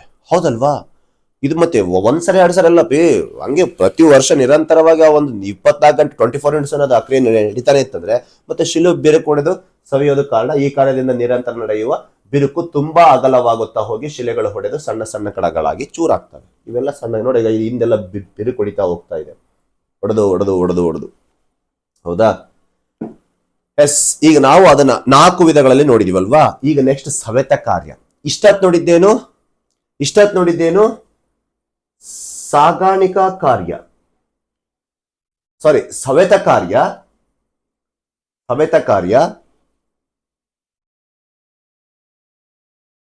ಸವೆತ ಕಾರ್ಯದಲ್ಲಿ 4 ನೋಡಿದೀವಿ. ಆ ಸವೆತ ಕಾರ್ಯದಿಂದ ಆಗುವ ಭೂಸ್ವರೂಪಗಳು, ಸವೆತ ಕಾರ್ಯದಿಂದ ಆಗುವ ಭೂಸ್ವರೂಪಗಳು, ಭೂಶಿರ ಮತ್ತು ಕೊಲ್ಲಿಗಳ ರಚನೆ ಆಗ್ತವೆ. ಇದು ಆಕೇನು 1-2 ದಿನ ಟೈಮ್ ಬೇಕಾ? ಸಾವಿರಾರು ವರ್ಷಗಳ ಬೇಕಲ್ವಾ? ನೋಡಿ, ತೀರದ ಪ್ರದೇಶ ನಿರಂತರವಾಗಿ ಬಂದು ಅಪ್ಪಳಿಸುವ ಸಮುದ್ರದ ಅಲೆಗಳಿಂದ ವಿವಿಧ ಭೂಸ್ವರೂಪಗಳ ರಚನೆ ಆಗ್ತವೆ. ತೀರದ ಪ್ರದೇಶದಲ್ಲಿ ವಿವಿಧ ಬಗೆಯ ಕಠಿಣವಾದ ಗ್ರಾನೈಟ್ ಮತ್ತು ಮೃದುವಾದ ಶಿಲೆಗಳನ್ನ ನೋಡಬಹುದು. ಈ 2 ವಿಧದ ಶಿಲೆ ಇರ್ತವೆ. ಜಾಸ್ತಿ ಮೃದು ಇದ್ರೆ ಸವೆತ ಜಾಸ್ತಿ ಇರುತ್ತೆ, ಕಠಿಣ ಜಾಸ್ತಿ ಇದ್ರೆ ಸವೆತ ಕ್ರಿಯೆ ಕಡಿಮೆ ಆಗಿರುತ್ತೆ. ಅರಳು ಜಡಿ ಅಂತ ಮೃದು ಶಿಲೆಗಳು, ಕಠಿಣವಾದಂತ ಗ್ರಾನೈಟ್ ಶಿಲೆಗಳು ಅಥವಾ ಬಸಾಲ್ಟ್ ಶಿಲೆಗಳು ಒಳಗೊಂಡಿದ್ದರೆ, ಮೃದು ಶಿಲೆಗಳ ಬಹುಬೇಗ ಸವೆತಕ್ಕೀಡಾಗಿ ಸಾಗರದ ನೀರು ಭೂಭಾಗದ ಕಡೆಗೆ ಬಹುದೂರದವರೆಗೆ ಒಳಗೆ ಚಾಚಿಕೊಳ್ಳುತ್ತದೆ. ಅವುಗಳೇ ಕೊಲ್ಲಿ, ಕಾರಿ. ಉದಾಹರಣೆಗೆ ಬಿಸ್ಕೆ ಕೊಲ್ಲಿ, ಬಂಗಾಳ ಕೊಲ್ಲಿ, ಮೆಕ್ಸಿಕೋ ಕೊಲ್ಲಿ, ಗೀನಿ ಕೊಲ್ಲಿ, ಎಲ್ಲಾ ಕೊಲ್ಲಿಗಳ ಬಗ್ಗೆ ನಾನು ವರ್ಲ್ಡ್ ಜಿಯೋಗ್ರಫಿಯಲ್ಲಿ ಹೇಳಿದ್ದೀನಿ. ಯಾವ ಕೊಲ್ಲಿಗಳನ್ನು ಬಿಟ್ಟಿದ್ದಿಲ್ಲ, ಬೇಕಾದ್ರೆ ನೋಡ್ಕೊ.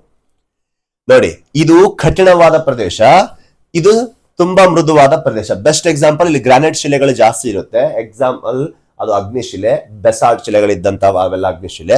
ಇಲ್ಲಿ ಪದರ ಶಿಲೆ ಜಾಸ್ತಿ ಇರುತ್ತೆ, ಮೃದು ಶಿಲೆಗಳು. ಬೆಸ್ಟ್ ಎಕ್ಸಾಂಪಲ್ ಮರಳು, ಜೇಡಿ.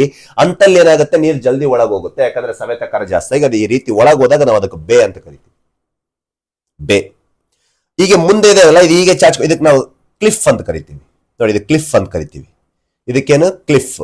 ಕ್ಲಿಫ್. ಆ ಹಿಂದಿರೋ ಪ್ರದೇಶಕ್ಕೆ ಚಾಲ್ಕ್ ಅಂತ ಕರಿತೀವಿ. ಚಾಲ್ಕ್ ಅಂತ ಕರಿತೀವಿ. ಇಲ್ಲಿ ಇದೆಲ್ಲ ಅದು ಕ್ಲಿಫ್ ಅಂತ ಕರೀತಾರೆ. ಇಲ್ಲಿದೆ ನೋಡಿ ಕ್ಲಿಫ್ ಅಂದ್ರೆ ಅವ್ನು ಹೇಳ್ತಾನೆ ಇಲ್ಲಿ ಕೇಪ್ ಅಂಡ್ ಬೇಸ್. ಹೌದಾ? Cape and bless. ಬೇಸ್ ಭೂಶಿರ ಮತ್ತು ಕೊಲ್ಲಿಗಳು ಇದೆ ನೋಡಿ. ಭೂಶಿರ, ಇದು ಕೇಪ್. ಈ ರೀತಿ ಉಳಿದಿದೆಯಲ್ಲ ಕೇಪ್. ಇದ್ಯಾಕೆ ಉಳಿತು? ನಿರಂತರ ಕಠಿಣವಾದಂತ ಪ್ರದೇಶವಿರುವುದರಿಂದ ಸವೆತ ಕಾರ್ಯ ಕಡಿಮೆ. ಇದು ಯಾಕೆ ಹಿಂದಕ್ಕೋಯ್ತು? ಸವೆದು ಹಿಂದಕ್ಕೋಯ್ತು. ಹೌದಲ್ವಾ? ಯಾಕ? ಮೃದು ಶಿಲೆ ಇರೋದ್ರಿಂದ. ಕೇಪ್. ಇದಕ್ಕೆ ವಿರುದ್ಧವಾಗಿ ಕಠಿಣ ಶಿಲೆಗಳಿಂದ ಕೂಡಿರುವ ಭೂಭಾಗಗಳು, ಅಲೆಗಳು ಕೊರೆತವನ್ನು ನಿರೋಧಿಸುವ ಸಾಮರ್ಥ್ಯವನ್ನು ಹೊಂದಿರುತ್ತೆ. ಅದು. ಹಾಗಾಗಿ ಇದರಿಂದ ಅವು ಸವೆದು ಹೋಗದೆ ಹಾಗೆಯೇ ಉಳಿಯುತ್ತದೆ. ಸವೆತ ಕ್ರಿಯೆ ಇರುತ್ತೆ ಸ್ವಲ್ಪ ಪ್ರಮಾಣ, ಅದು ಹೋಲಿಸಿದರೆ. ಹೌದಾ? ಹೀಗೆ ಅಲೆಗಳ ಕಾರ್ಯವನ್ನು ವಿರೋಧಿಸಿ ನಿರಂತರ ಭೂರಾಶಿಯ ತುದಿಯು ಭೂಶಿರ ಎಂದು ಕರೆಯುತ್ತೇವೆ. ನಾವು ಅದಕ್ಕೆ ಕೇಪ್ ಎಂದು ಕರೆಯುತ್ತೇವೆ. ಭಾರತದ ಕನ್ಯಾಕುಮಾರಿ ಭೂಶಿರ ನೋಡ್ಬೋದು ನಾವು. ಶ್ರೀಲಂಕಾಕ್ಕೆ ಹತ್ತಿರವಿರುವ ಕನ್ಯಾಕುಮಾರಿ ಭೂಶಿರ ಯಾಕದ ಆ ರೀತಿ ಇದೆ ಅಂತಂದ್ರೆ, ನೋಡಿಬೇಕಾದ್ರೆ ಈ ರೀತಿ ದಕ್ಷಿಣ ಭಾರತದಲ್ಲಿ ಈ ರೀತಿ ಇದೆ ನಮ್ದು. ಇಲ್ಲಿ ಶ್ರೀಲಂಕಾ ಬರುತ್ತೆ, ಇದು ಈ ರೀತಿ ಹೋಗಿದೆ.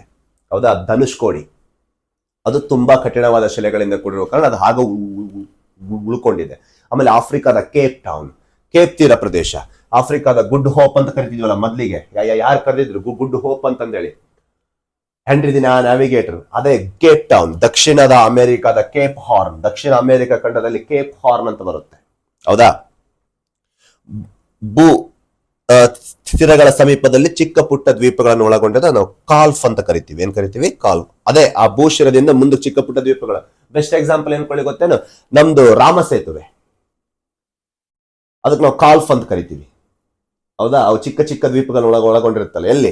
ಇಲ್ಲಿಂದ ಧನುಷ್ಕೋಡಿಯಿಂದ ಶ್ರೀಲಂಕಾ ಹೋಗ್ಬೇಕಾದ್ರೆ ನಡಕ ಚಿಕ್ಕ ಚಿಕ್ಕ ಚಿಕ್ಕ ದ್ವೀಪಗಳಿದಾವಲ್ವಾ, ಅದಕ್ಕೆ ನಾವು ಕಾಲ್ಫ್ ಅಂತ ಕರಿತೀವಿ. ಅದನ್ನ ಯಾಕೆ ಹಂಗೆ ಉಳ್ಕೊಂಡಿರ್ತಾವ ಅಂತಂದ್ರೆ ಅದು ಹಾಗೆ ಮುಂದಕ್ಕೆ ಹೋಗಿರುತ್ತೆ. ಈಗ ಬೆಸ್ಟ್ ಎಕ್ಸಾಂಪಲ್ ಅಲಸ್ಕಾ ಪೆನನ್ಸುಲಾರ್ ಮೂಲಕ ಹಿಂಗ್ ಮುಂದಕ್ಕೆ ಹೋಗಿದೆ ನೋಡಿ, ಚಿಕ್ಕ ಚಿಕ್ಕ ಚಿಕ್ಕ ದ್ವೀಪಗಳು. ಕಾಲ್ಫ್ ಅಂತ ಕರೀತಾರೆ ಅದಕ್ಕೆ. ಭೂಶಿರದಿಂದ, ಕೇಪ್ ಇಂದ ಮುಂದಿರುವ ಚಿಕ್ಕ ಚಿಕ್ಕ ದ್ವೀಪಗಳು. ಹೌದಾ? ಕಾಲ್ಫ್ ಅಂತ ಕರೀತಾರೆ. ಶಿಲಾಪ್ರಪಾತ ಮತ್ತು ಅಲೆಛೇದಿತ ಶಿಲಾಪೀಠ ಅಂದ್ರೆ cliff, wave cut platform. Cliff and wave cut platform. Cliff ಅವಳೆ ನೋಡಿದಿವಲ್ವಾ ನಾವು, ಇಲ್ಲಿದೆ ನೋಡಿ ಕ್ಲಿಫ್. ಹೌದಾ?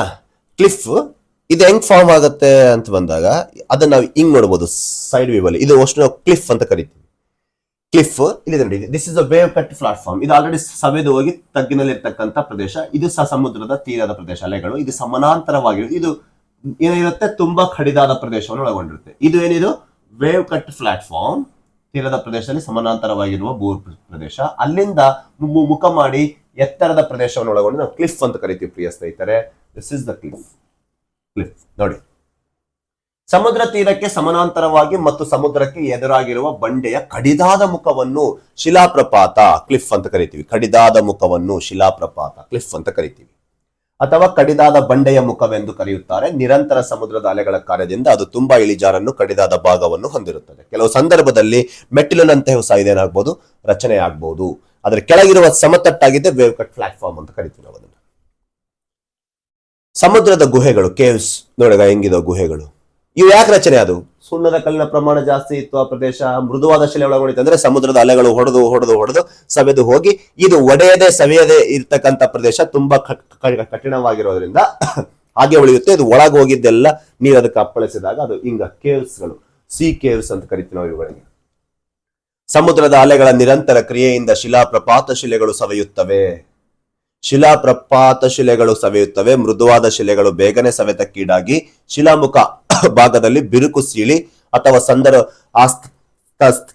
ಸ್ತಂಭಗಳಿಂದ ಅವುಗಳ ಅಲೆಗಳ ನೀರು ರಭಸದಿಂದ ಒಳನುಗ್ಗಿ ಅವುಗಳ ತಳವು ಅಲೆಯ ಏರುಬ್ಬರ ಹಾಗೂ ಇಳಿಯುಬ್ಬರ ಮಟ್ಟದ ನಡುವಿನ ಭಾಗವು ಹೆಚ್ಚಾಗಿ ಸವೆಸಲ್ಪಟ್ಟು ಅಲ್ಲಿ ಪೊಟರೆ ಅಥವಾ ಗವಿಗಳು ನಿರ್ಮಾಣಗೊಳ್ಳುತ್ತವೆ. ಏರುಬ್ಬರ ಇಳಿಯುಬ್ಬರ ಯಾವಾಗ ಆಗ್ತಾವ?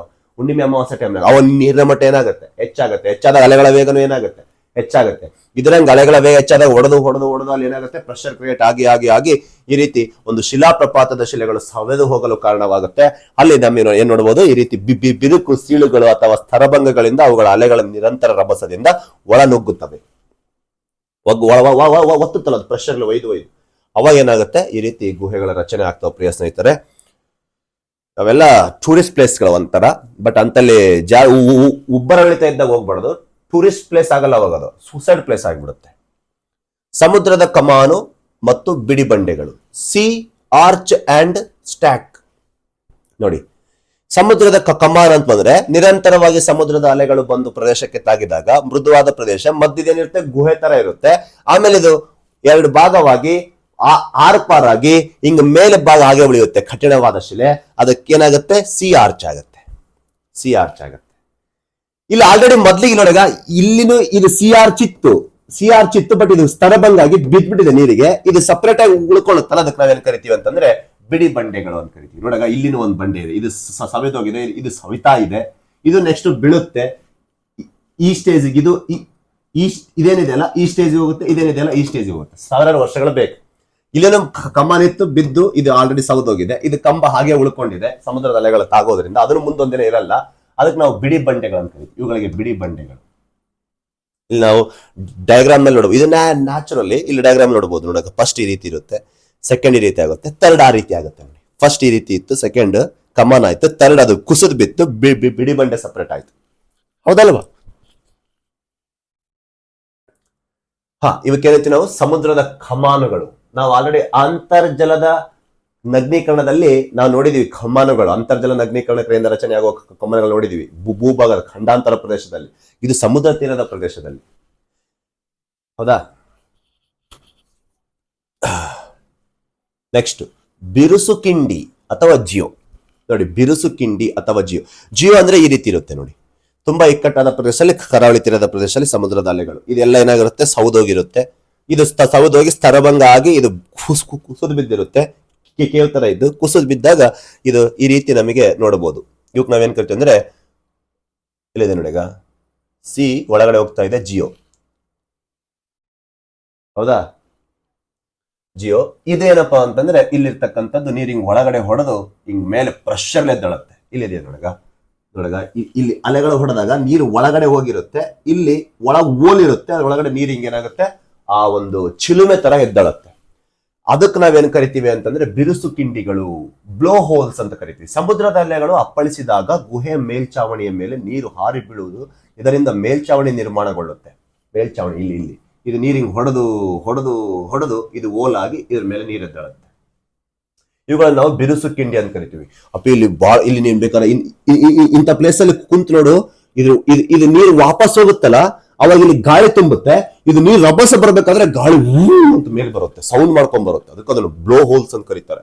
ಸೌಂಡ್ ವಿಪರೀತ ಗರ್ಜಿಸುತ್ತೆ, ಯಾಕಂದ್ರೆ ಗಾಳಿ ಸ್ಟೋರ್ ಆಗಿರುತ್ತಲ್ಲ ಅಂತಂದು ಹೇಳೋದು ಮೇಲೆ ಬರುತ್ತೆ, ಗಾಳಿ ಮೇಲೆ ಬರುತ್ತೆ, ನೀರ್ ಮೇಲೆ ಎದ್ದೇಳುತ್ತೆ. ಹೌದಾ? ಹಂಗೆ ಆ ಒಂದು ಪ್ರಕ್ರಿಯೆ ನಡೆದು ಸೌದ ಆಮೇಲೆ ಏನಾಗುತ್ತೆ? ಇದು ಸಪರೇಟ್ ಆಗಿಬಿಡುತ್ತೆ. ನೋಡಿದ್ವಲ್ಲ ಅವೆಲ್ಲ ನಾವು ಸಿ ಕ್ಲಿಫ್ ನೋಡಿದ್ದೇವೆ. ನೆಕ್ಸ್ಟ್ ಸಾಗಾಣಿಕಾ ಕಾರ್ಯ. ಇಷ್ಟತ್ತು ನೋಡಿದ್ದು ಸವೆತ ಕಾರ್ಯ. ಸವೆತ ಕಾರ್ಯದಲ್ಲಿ ನಾವು 4 ವಿಧವನ್ನು ನೋಡಿದ್ವಿ. ಆಮೇಲೆ ಸವೆತ ಕಾರ್ಯದಿಂದ ಆಗುವ ಭೂಶಿರವನ್ನು ನೋಡ್ಕೊಂಡಿವಿ. ಈಗ ಸಾಗಾಣಿಕಾ ಕಾರ್ಯಕ್ಕೆ ಬಂದ್ವಿ ನಾವೀಗ. ಹೌದಾ? ಬನ್ನಿ. ನಿರಂತರವಾಗಿ ಸಮುದ್ರದ ಅಲೆಗಳು ಕಡಲ ತೀರಕ್ಕೆ ಬಂದು ತಾಗಿ ಹಿನ್ನಡೆಯುವಾಗ ಸವೆದು ಅನೇಕ ಶಿಲಾವಸ್ತುಗಳನ್ನು ಸಮುದ್ರದ ಕಡೆಗೆ ತಮ್ಮೊಂದಿಗೆ ಸಾಗಿಸಲ್ಪಡುತ್ತೆ. ಸವೆತ ಕಾರ್ಯ ಆಯ್ತು, ಸವೆದ ವಸ್ತುಗಳು ತಮ್ಮೊಂದಿಗೆ ಸಾಗಿಸಲ್ಪಡದೆ ಸಾಗಾಣಿಕಾ ಕಾರ್ಯ. ಸವೆತ ಕಾರ್ಯದಿಂದ ವಿವಿಧ ಭೂಸ್ವರೂಪಗಳ ರಚನೆಯಾದವು. ಈಗ ಸಾಗಾಣಿಕಾ ಕಾರ್ಯದಿಂದ ಏನಾಗುತ್ತೆ ಅನ್ನೋದು ನೋಡೋಣ. ವಸ್ತುಗಳು ಇಳಿಜಾರನ್ನು ಅನುಸರಿಸಿ ಗುರುತ್ವಾಕರ್ಷಣ ಬಲದಿಂದ ಅಲೆಗಳ ನೀರಿನೊಡನೆ ಸಮುದ್ರದ ಕಡೆಗೆ ಸಾಗಿಸಲ್ಪಡುತ್ತೆ. ವಸ್ತುಗಳೆಲ್ಲ ಹೋಗ್ತವೆ, ಹೌದಾ? ಅಲೆಗಳ ಸಾಗಾಣಿಕೆಯು ಸಾಮಾನ್ಯವಾಗಿ ಶಿಲಾವಸ್ತುಗಳ ಭಾರ, ತೀರದ ಪ್ರದೇಶ, ಇಳಿಜಾರು, ಗಾಳಿಯ ಬೀಸುವ ದಿಕ್ಕು ಮತ್ತು ವೇಗ, ಆ ವೇಗ, ಸಾಗರಿಕ ಪ್ರವಾಹ ಮತ್ತು ಉಬ್ಬರವಿಳಿತದ ಮೇಲೆ ಅವಲಂಬನಿಸಿರುತ್ತೆ. ಎಲ್ಲದರ ಮೇಲೆ ಅವಲಂಬನೆ. ಯಾಕಂದ್ರೆ ಇದು ಫಿಸಿಕಲ್ ವರ್ಕ್ ಇದು, ಹೌದಲ್ವಾ? ಭೌತಿಕ ಕ್ರಿಯೆ. ಕಡಲ ತೀರವು ಹೆಚ್ಚು ಕಡಿದಾದ ಇಳಿಜಾರನ್ನು ಹೊಂದಿದ್ದರೆ ಭಾರಿ ಪ್ರಮಾಣದ ಶಕ್ತಿಯುಳ್ಳ ಅಲೆಗಳು ಅಪಾರ ವಸ್ತುಗಳನ್ನು ಸಮುದ್ರದೊಳಗೆ ಬಹು ದೂರದವರೆಗೆ ಸಾಗಿಸ್ತವೆ. ಇಳಿಜಾರ್ ಜಾಸ್ತಿ ಇತ್ತಂದ್ರೆ ಜಾಸ್ತಿ ದೂರ ಸಾಕ್ತವೆ. ಇಳಿಜಾರ್ ಕಡಿಮೆ ಇತ್ತು, ಖಂಡಾವರಣ ಪ್ರದೇಶ ಇತ್ತು ಅಂತಂದ್ರೆ ಅದು ಬಹಳ ದೂರ ಸಾಗಂಗಿಲ್ಲ. ಈ ಒಂದು ಪ್ರಕ್ರಿಯೆ ನಡೆಯೋದು ಸಹಜ. ಯಾಕಂದ್ರೆ ಭೂಮಿಯ ಗುರುತ್ವಾಕರ್ಷಣ ಬಲದ ಮೇಲೆ ನಿರ್ಧಾರ. ಸಂಚಯನ ಕಾರ್ಯ, ಸಾಗಾಣಿಕಾ ಕಾರ್ಯ, ಸಂಚಯನ ಕಾರ್ಯ. ಸಂಚಯನ ಕಾರ್ಯದಿಂದ ವಿವಿಧ ಭೂಸ್ವರೂಪಗಳ ರಚನೆ ಹೆಂಗಾಗುತ್ತೆ ನೋಡೋಣ. ಸಮುದ್ರದ ತೀರದ ಪ್ರದೇಶದಲ್ಲಿ ನೋಡಿ, ಸವೆತ ಕಾರ್ಯ, ಸಾಗಾಣಿಕಾ ಕಾರ್ಯ, ಸಂಚಿತ ಕಾರ್ಯ. ಡೆಪಾಸಿಟ್ ಮಾಡ್ತಾ ಇದೆ ಈಗ. ಡೆಪೋಸಿಷನಲ್ ವರ್ಕ್, ಟ್ರಾನ್ಸ್ಪೋರ್ಟ್ ವರ್ಕ್ ಆಯ್ತು, ಡೆಪೋಸಿಷನಲ್ ವರ್ಕ್. ಅಲೆಗಳು ಸವೆಸಿದ ಅನೇಕ ವಿವಿಧಾಕೃತಿಯ ಗಾತ್ರದ ಶಿಲಾವಸ್ತುಗಳು ತಮ್ಮೊಂದಿಗೆ ಸಾಗಿದ ತೀರದ ಅಂಚು ಅಥವಾ ಸಮುದ್ರದೊಳಗೆ ಸಂಚಯಿಸಲ್ಪಡುತ್ತವೆ. ಹೀಗೆ ಸಂಚಯಿಸಿದ ವಸ್ತುಗಳು ವಿಶಿಷ್ಟ ಭೂಸ್ವರೂಪಗಳನ್ನು ನಿರ್ಮಿಸಲು ಕಡಲ ತೀರದಲ್ಲಿ ಮಾರ್ಪಾಡು ಹೊಂದುತ್ತೆ. ಇಷ್ಟಕ್ಕೆ ನೋಡಿದ್ದು ಸಾಗಾಣಿಕಾ ಕಾರ್ಯ, ಸವೆತ ಕಾರ್ಯದಿಂದ ಆದ ಭೂಸ್ವರೂಪ. ಸವೆದು ಹೋದ ವಸ್ತುಗಳು ಒಂದು ಪ್ರದೇಶದಲ್ಲಿ ಹೋಗಿ ಡೆಪೋಸ್ ಆಗ್ತವೆ, ಅಲ್ಲಿ ಒಂದು ವಿವಿಧ ಭೂಸ್ವರೂಪಗಳ ರಚನೆ ಆಗುತ್ತೆ. ಅದಕ್ಕೆ ನಾವು ಸಂಚಿತ ಕಾರ್ಯ ಅಂತ ಕರಿತೀವಿ. ಅವುಗಳಲ್ಲಿ ಮುಖ್ಯವಾದವುಗಳೆಂದ್ರೆ ಸಮುದ್ರ ದಡದಲ್ಲಿ ನಾವು ಲಗೂನ್ಸ್ ನೋಡಬಹುದು, ದ್ವೀಪಕೂಟ, ಕಡಲ ಅಡ್ಡಗಟ್ಟೆಗಳು, ನಾಲ್ಗೆ ಆಕಾರದ ದಿಬ್ಬಗಳು, ಕಡಲ ತೀರದ ಮರಳು ದಿಂಡೆಗಳು. ಹೀಗೆ ನಾವು ವಿವಿಧ ಆಕಾರಗಳನ್ನು ಈಗ ನೋಡಬಹುದು. ಯಾವುದರಿಂದ ಇದು ಸಂಚಯಿತ ಕಾರ್ಯ? ಯಾವುದರಿಂದ? ಸವೆತ ಕಾರ್ಯದಿಂದ ಆದ ಭೂಸ್ವರೂಪದ ಬೇರೆ, ಸವೆತ ಕಾರ್ಯದಿಂದ ಆದ ವಸ್ತುಗಳು ಸಾಗಾಯಿಸಲ್ಪಟ್ಟು ಸಾಗಾಣಿಕಾ ಕಾರ್ಯ, ಸಾಗಾಣಿಕಾ ಕಾರ್ಯದಿಂದ ಒಂದು ನಿರ್ದಿಷ್ಟ ಪ್ರದೇಶದಲ್ಲಿ ಶೇಖರಣೆಗೊಂಡು ಸಂಚಿತ ಕಾರ್ಯದಿಂದ ಆಗುವ ಭೂಸ್ವರೂಪಗಳು ನೋಡಿ. ಬನ್ನಿ. ಸಮುದ್ರ ದಡ, ಬೀಚ್ಗಳ ರಚನೆ ಆಗ್ತವೆ. ಕಡಲ ತೀರವು ಒಳನಾಡಿನ ಪ್ರದೇಶದಿಂದ ನೀರಿನ ದೇಹವನ್ನು ಬೇರ್ಪಡಿಸುವ ಕಿರಿದಾದ ಭೂಪ್ರದೇಶವಾಗಿರುತ್ತೆ. ಒಳನಾಡಿನ ತೀರದ ಪ್ರದೇಶ ಎಲ್ಲ ಭೂಭಾಗ, ಕಾಂಟಿನೆಂಟಲ್ ಪ್ಲೇಟ್, ಸಿ ಪ್ಲೇಟ್, ಅವೆರಡರ ನಡುವೆ ಇರ್ತಕ್ಕಂಥ ಒಂದು ಬಾರ್ಡರಿಂಗ್ ನಾವೇನ್ ಕರಿತೀವಿ ಅಂತಂದ್ರೆ ಕಡಲ ತೀರ ಅಂತ ಕರಿತೀವಿ. ಕಡಲ ತೀರಗಳು ಸಾಮಾನ್ಯವಾಗಿ ಮರಳು, ಸಣ್ಣ ಕಲ್ಲುಗಳು ಮತ್ತು ಖನಿಜಾಂಶಗಳಿಂದ ಮಾಡಲ್ಪಟ್ಟಿದ್ದು. ಇವುಗಳು ಗಾಳಿ ಮತ್ತು ಅಲೆಗಳಿಂದ ನಿರಂತರ ಬಡಿದು ಸವೆದು ಹೋಗಿರುತ್ತೆ. ಅದಕ್ಕೆ ನಾವು ಬೀಚ್ಗಳು ಅಂತ ಕರಿತೀವಿ, ಹೌದಾ? ಕಡಲ ತೀರ ಅಂದ್ರೆ ಈ ಕಡೆ ಭೂಪ್ರದೇಶ, ಈ ಕಡೆ ಜಲ ಭಾಗ, ಭೂಭಾಗ ಜಲಭಾಗದ ನಡುವಿರುವ ಬಾರ್ಡರ್. ಕೊಲ್ಲಿಯ, ಶಿರೋದರ್, ಬೇ, ಹೆಡ್ ಬೀಚ್ಗಳು ಅಂತ ಬಂದಾಗ ಇದೆ ನೋಡಿ. ಈಗ ಬೇ ಹೆಡ್ ಬೀಚ್ ಹಿಂಗೆ ಅರ್ಧ ಚಂದ್ರಾಕೃತಿಯಲ್ಲಿ ಇರ್ತವೆ. ಹೆಡ್ಲ್ಯಾಂಡ್ಸ್ ಇವೆಲ್ಲ headland. This is headland, this is the bay, ಹೌದಾ? ಕಡಲ ತೀರಗಳು ಎರಡು ಹೆಡ್ಲ್ಯಾಂಡ್ಗಳ ನಡುವೆ ಅಲೆಯ ಶೇಖರಣೆಯಿಂದಾಗಿ ರೂಪುಗೊಂಡಿರುವ ಒಂದು ಕೊಲ್ಲಿಯ ಹಿಂಭಾಗ. ಹಿಂಗ ಎರಡು ಹೆಡ್ಲ್ಯಾಂಡ್ಗಳ ನಡುವೆ ಹೀಗೆ ಕೊಲ್ಲಿಯ ಹಿಂಭಾಗ ಹೀಗೆ ಬಾಗಿದ ಒಂದು ಕಡಲ ತೀರವಾಗಿರುತ್ತೆ. ನೋಡಲು ಅರ್ಧ ಚಂದ್ರಾಕೃತಿಯಲ್ಲಿ ಕಾಣುತ್ತೆ. ಇವುಗಳನ್ನು ನಾವು ಪಾಕೆಟ್ ಬೀಚ್ ಎಂದು ಸಹ ಕರೆಯುತ್ತೇವೆ. ಚಿಕ್ಕ ಚಿಕ್ಕ ಬೀಚ್ಗಳಿವೆಲ್ಲ ನೋಡಿ. ಎರಡು ಹೆಡ್ಲ್ಯಾಂಡ್ ನಡುವೆ ನೀರು ಬಾಗಿದ ಕೊಲ್ಲಿ ತರ ಬೇ, ಹೌದಾ? ಇವಕ್ಕೆ ನಾವೇನ್ ಕರಿತೀವಿ? ಹೆಡ್ಲ್ಯಾಂಡ್ ನಡುವೆ ಬೀಚ್, ಪಾಕೆಟ್ ಬೀಚ್, ಬೇ ನೋಡಿ. ನೆಕ್ಸ್ಟ್ ಕಡಲ ಅಡ್ಡಗಟ್ಟೆಗಳು, ಬಾರ್. This is bar. ಸಮುದ್ರದ ಅಲೆಗಳ ನಿರಂತರ ಸವೆತಗಳಿಂದ ಈ ರೀತಿ ಇಲ್ಲಿ ಡೆಪೋಸ್ ಆಗಿರುತ್ತೆ ಬಂದೆಲ್ಲ, ಹೌದಾ? ಸವೆತ ಕಾರ್ಯದಿಂದ ತನ್ನೊಂದಿಗೆ ತೆಗೆದುಕೊಂಡ ಬಂದ ಎಲ್ಲ ವಸ್ತುಗಳಲ್ಲಿ ಡೆಪೋಸ್ ಮಾಡುತ್ತೆ. ಅಲೆಗಳು ಮತ್ತು ಪ್ರವಾಹಗಳಿಂದ ಸಂಗ್ರಹವಾಗಿರುವ ಕೆಸರು, ಅದು ಮರಳು ಇರಲಿ, ಜಲ್ಲಿಕಲ್ಲು ಇರಲಿ, ಜೇಡಿ ಮಣ್ಣು, ನುರ್ಜುಗಳು ಎಲ್ಲ ಬಂದೇನಾಗುತ್ತೆ ಸಂಗ್ರಹವಾಗಿರುವ ಒಂದು ಸೃಷ್ಟಿಯಾಗಿದೆ. ಇದು ನಾವು ಬಾರ್ ಅಂತ ಕರಿತೀವಿ, ಹೌದಾ? ಈ ರೀತಿ ಆಗುತ್ತೆ ಬಾರ್. ಇದು ಹಿಂಗೆ ಮತ್ತೆ ಸವೆತ ಹೋಗ್ತಾ ಈ ಕಡೆ ಸಪ್ರೇಟ್. ಇದಕ್ಕೆ ನಾವು ಸ್ಪಿಟ್ ಅಂತ ಕರಿತೀವಿ ನೋಡಿ. ಈಗ ನಾಲಿಗೆ ಆಕಾರದ ದಿಬ್ಬ, ಸ್ಪಿಟ್. ಇಲ್ಲಿ ಪೂರ್ತಿ ಇದ್ರೆ ಬಾರ್, ಅರ್ಧ ಇದ್ರೆ ಸ್ಪಿಟ್. ಒಳಗೆ ನೀರಿದ್ರೆ ಬೇ ಅಂತ ಕರಿತೀವಿ.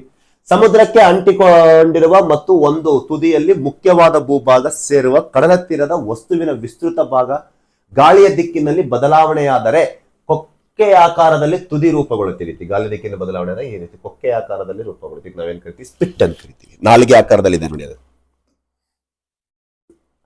ದ್ವೀಪಕೂಟ, ಟೊಂಬೋಲು ಇಲ್ಲಿದೆ ನೋಡಿ. ದಿಸ್ ಇಸ್ ಟೊಂಬೋಲು ನೋಡಿ. ಟೊಂಬೋಲು ನೋಡಿ ಅದು ಹೆಂಗಿದೆ. ಸಂಚಿತ ಕಾರ್ಯನೆಲ್ಲ ಮತ್ತೆ ಇದು ಡೆಪೋಸ್ ಆಗಿನೇ ಇದಕ್ಕೇನಾಗಿರುತ್ತೆ ಈ ರೀತಿ ಟೊಂಬೋಲು ಇರುತ್ತೆ. ಇಲ್ಲಿದೆ ಟೊಂಬೋಲು. ಈ ಕಡೆ ದ್ವೀಪ ಇದೆ, ದಿಸ್ ಇಸ್ ಟೊಂಬೋಲು. ಈ ಕಡೆ ದ್ವೀಪ ಇದೆ, ಈ ಕಡೆ ಟೊಂಬೋಲು. ಅಲ್ಲ ಹೋಗ್ಬೋದು, ಬಟ್ ಉಬ್ಬರಳಿತ ಇದ್ದಾಗ ಹೋಗ್ಬಾರ್ದು. ಇಲ್ಲಿದೆ ನೋಡಿ Iceland, this is landmark, ನಾವಿರೋ ಪ್ರದೇಶ ಅಂತ ಟೊಂಬೋಲು. ಬೆಸ್ಟ್ ಎಕ್ಸಾಂಪಲ್ ಕೊಳ್ಳಿ ನಿಮಗೆ ರಾಮೇಶ್ವರಂ. ಅದೇನು ಬರುತ್ತಲ್ವಾ, ಈ ಕಡೆ ನಾವು ಧನುಷ್ಕೋಡಿ ಆ ಒಂದು ಪಂಬನ್ ಬ್ರಿಡ್ಜ್ ದಾಟ್ತೀವಿ ನೋಡಿ ನಾವು, ಅಲ್ಲೆಲ್ಲ ಟೊಂಬಲು, ಆ ಕಡೆ ಹೋಗ್ತೀವಿ ನಾವು. ಹೌದಾ?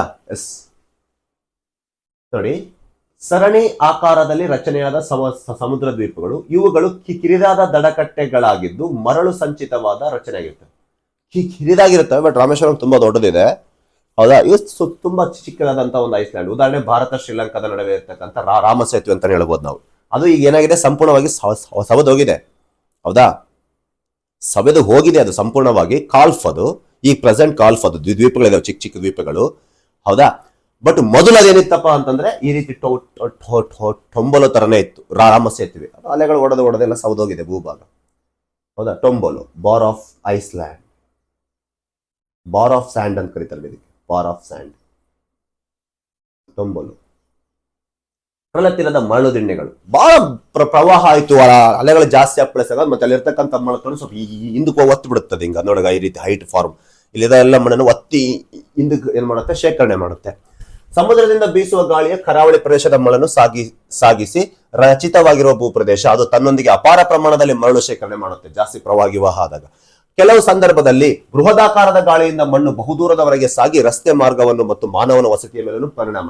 ಕರಾವಳಿ ತೀರದ ಪ್ರದೇಶದಲ್ಲಿ ರಸ್ತೆ ಇರ್ತಾವಲ್ಲ, ಅದ್ರ ಮೇಲೂ ಏನಾಗುತ್ತೆ, ಪ್ರಾಬ್ಲಮ್ ಆಗ್ಬೋದು. ಗಾಳಿಯ ಕಾರ್ಯದಿಂದ ಹೋಗಿ ಎಲ್ಲ ಮರಳ ಹೋಗಿ ಶೇಖರಣೆ ಆಗ್ಬೋದು. ಇಲ್ಲಿ ಸಮುದ್ರದಲ್ಲಿ ಹೊತ್ತು ತಿರುತ್ತೆ ಅದ ಮೇಲೆ. ಹೌದಾ?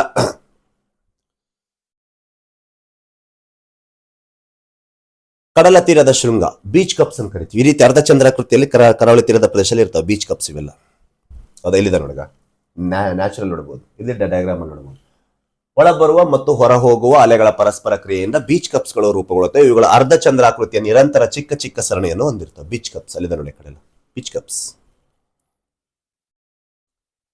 ಸಮುದ್ರದ ತೀರದ ಲಕ್ಷಣಗಳು, ಶೋರ್ ಲೈನ್ ಏನಪ್ಪಾ ಅಂತ ಬಂದಾಗ ಫ್ಯೂಚರ್ಸ್ ನೋಡಿ, ಭೂಭಾಗ ಹಾಗೂ ಜಲಭಾಗ ಪರಸ್ಪರ ಸಂಪರ್ಕಿಸುವ ಸ್ಥಿತ್ಯಾಂತರ ವಲಯಕ್ಕೆ ನಾವು ಕಡಲ ತೀರ ಬೀಚ್ ಅಂತ ಕರಿತೀವಿ, ಕೋಸ್ಟಲ್ ಎಂದು ಕರಿತೀವಿ. ಸಮುದ್ರದ ಸಾಗರದ ಅಂಚಿನಲ್ಲಿ ಹರಡಿರುವ ಪ್ರದೇಶಕ್ಕೆ ತೀರ ಪ್ರದೇಶ ಅಂತ ಕರಿತೀವಿ ನಾವು. ಲಾಸ್ಟ್ ಎಂಡ್ ಪಾಯಿಂಟ್ಗೆ, ಎಲ್ಲಿ ಸಮುದ್ರಕ್ಕೆ ಹೋಗಬೇಕಾದ್ರೆ ಅದು ಹೆಚ್ಚು ವಿಸ್ತಾರಗೊಂಡಿದ್ದರೆ ಕರಾವಳಿ ಮೈದಾನ ಎಂದು ಕರಿತೀವಿ.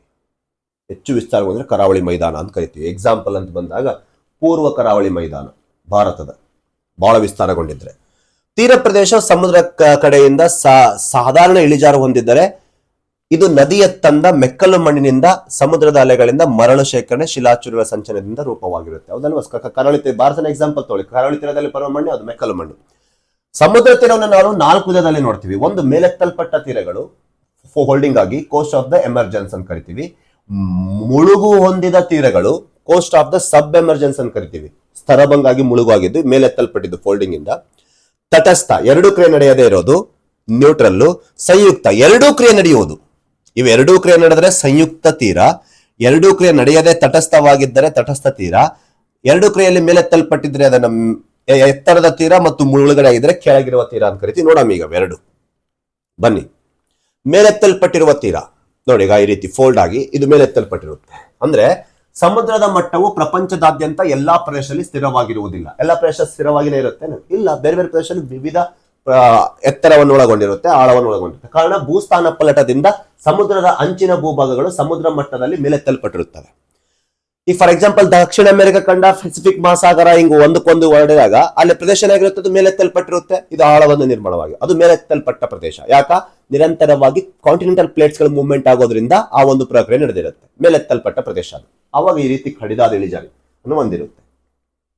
ಅಥವಾ ಸಮುದ್ರ ನೀರಿನ ಮಟ್ಟವು ಕೆಳ ಇಳಿಯುವುದರಿಂದ, ಇಲ್ಲಾಂದ್ರೆ ಸಮತಟ್ಟಾಗಿ ಸಮುದ್ರ ನೀರಿನ ಮಟ್ಟ ಸ್ತರಭಂಗಾಗಿ ಕೆಳ ಇಳಿದ ಮೇಲೆತ್ತರ ಪ್ರದೇಶ ಇರುತ್ತಲ್ಲ, ಅದನ್ನು ನಾವು ಈ ರೀತಿ ಕರಿತೀವಿ. ಎರಡೂ ಕ್ರಿಯೆ ಆಗಿರ್ಬೇಕು. ತೀರಗಳು ಹೀಗೆ ಕರಿತೀವಿ ನಾವು. ಒಟ್ಟು ಎತ್ತರ ಇರಬೇಕು. ಕರಾವಳಿ ತೀರ ಪ್ರದೇಶ ತುಂಬಾ ಕಡಿದಾದ ಪ್ರದೇಶ. ಇವುಗಳ ರಚನೆ ಆಧಾರದ ಮೇಲೆ ಮತ್ತೆ ನಾವು 2 ಭಾಗ ಮಾಡ್ತೀವಿ. ನೋಡೋ, ಮೇಲೆತ್ತಲ್ಪಟ್ಟ ತೀರ, ಮುಳುಗಡೆಯಾದ ತೀರ, ತಟಸ್ಥ ಮತ್ತು ಸಂಯುಕ್ತ. ಅದರ ಮೇಲೆತ್ತಲ್ಪಟ್ಟದಲ್ಲಿ ಮತ್ತೆ 2 ಭಾಗ. ಒಂದು ಉನ್ನತ ಪ್ರದೇಶದ ಭೂಶಿರ, ಒಂದು ತಗ್ಗಾದ ಭೂಶಿರ. ನೋಡಿ, ಅಪ್ಲ್ಯಾಂಡ್, ಲೋ ಲ್ಯಾಂಡ್. ನೋಡೋಣ. ಉನ್ನತ ಪ್ರದೇಶದ ಭೂಶಿರ. ಹೌದಾ? ಇಲ್ಲಿ ಡಿಫ್ರೆನ್ಸ್ ನೋಡ್ಕೊಂಡ್ಬಿಡಿ. ಇಲ್ಲಿ ಹುಡುಗ, ಇದೆಲ್ಲ ಲೋ ಲ್ಯಾಂಡ್ ಇದೆ, ಇದೆಲ್ಲ ಅಪ್ಲ್ಯಾಂಡ್ ನೋಡಿ, ಇದು ಎಲ್ಲ ಕಡಿದಾದ, ಇದೆಲ್ಲ ಲೋ ಲ್ಯಾಂಡ್ ಇದೆ. ಲೋ ಲ್ಯಾಂಡ್ ಅಲ್ಲಿ ನಾವು ವಿವಿಧ ಆಕೃತಿಗಳನ್ನ ನೋಡಬಹುದು. ಇಲ್ಲಿ ನೋಡಿ, ಅಪ್ಲ್ಯಾಂಡ್ ಅಲ್ಲಿ ಬೀಚ್, ಕೇವ್ ನೋಡ್ತಾ ಇದೀವಿ. ಹೌದಾ? ಹೆಡ್ಲ್ಯಾಂಡ್ ನೋಡ್ತಾ ಇದೀವಿ, ನ್ಯಾಚುರಲ್ ಬೀಚ್. ಇಲ್ಲ ಮೇಲೆಗ ಇಲ್ಲೆಲ್ಲ ಕ್ಲಿಫ್ ನೋಡ್ತಾ ಇದೀವಿ.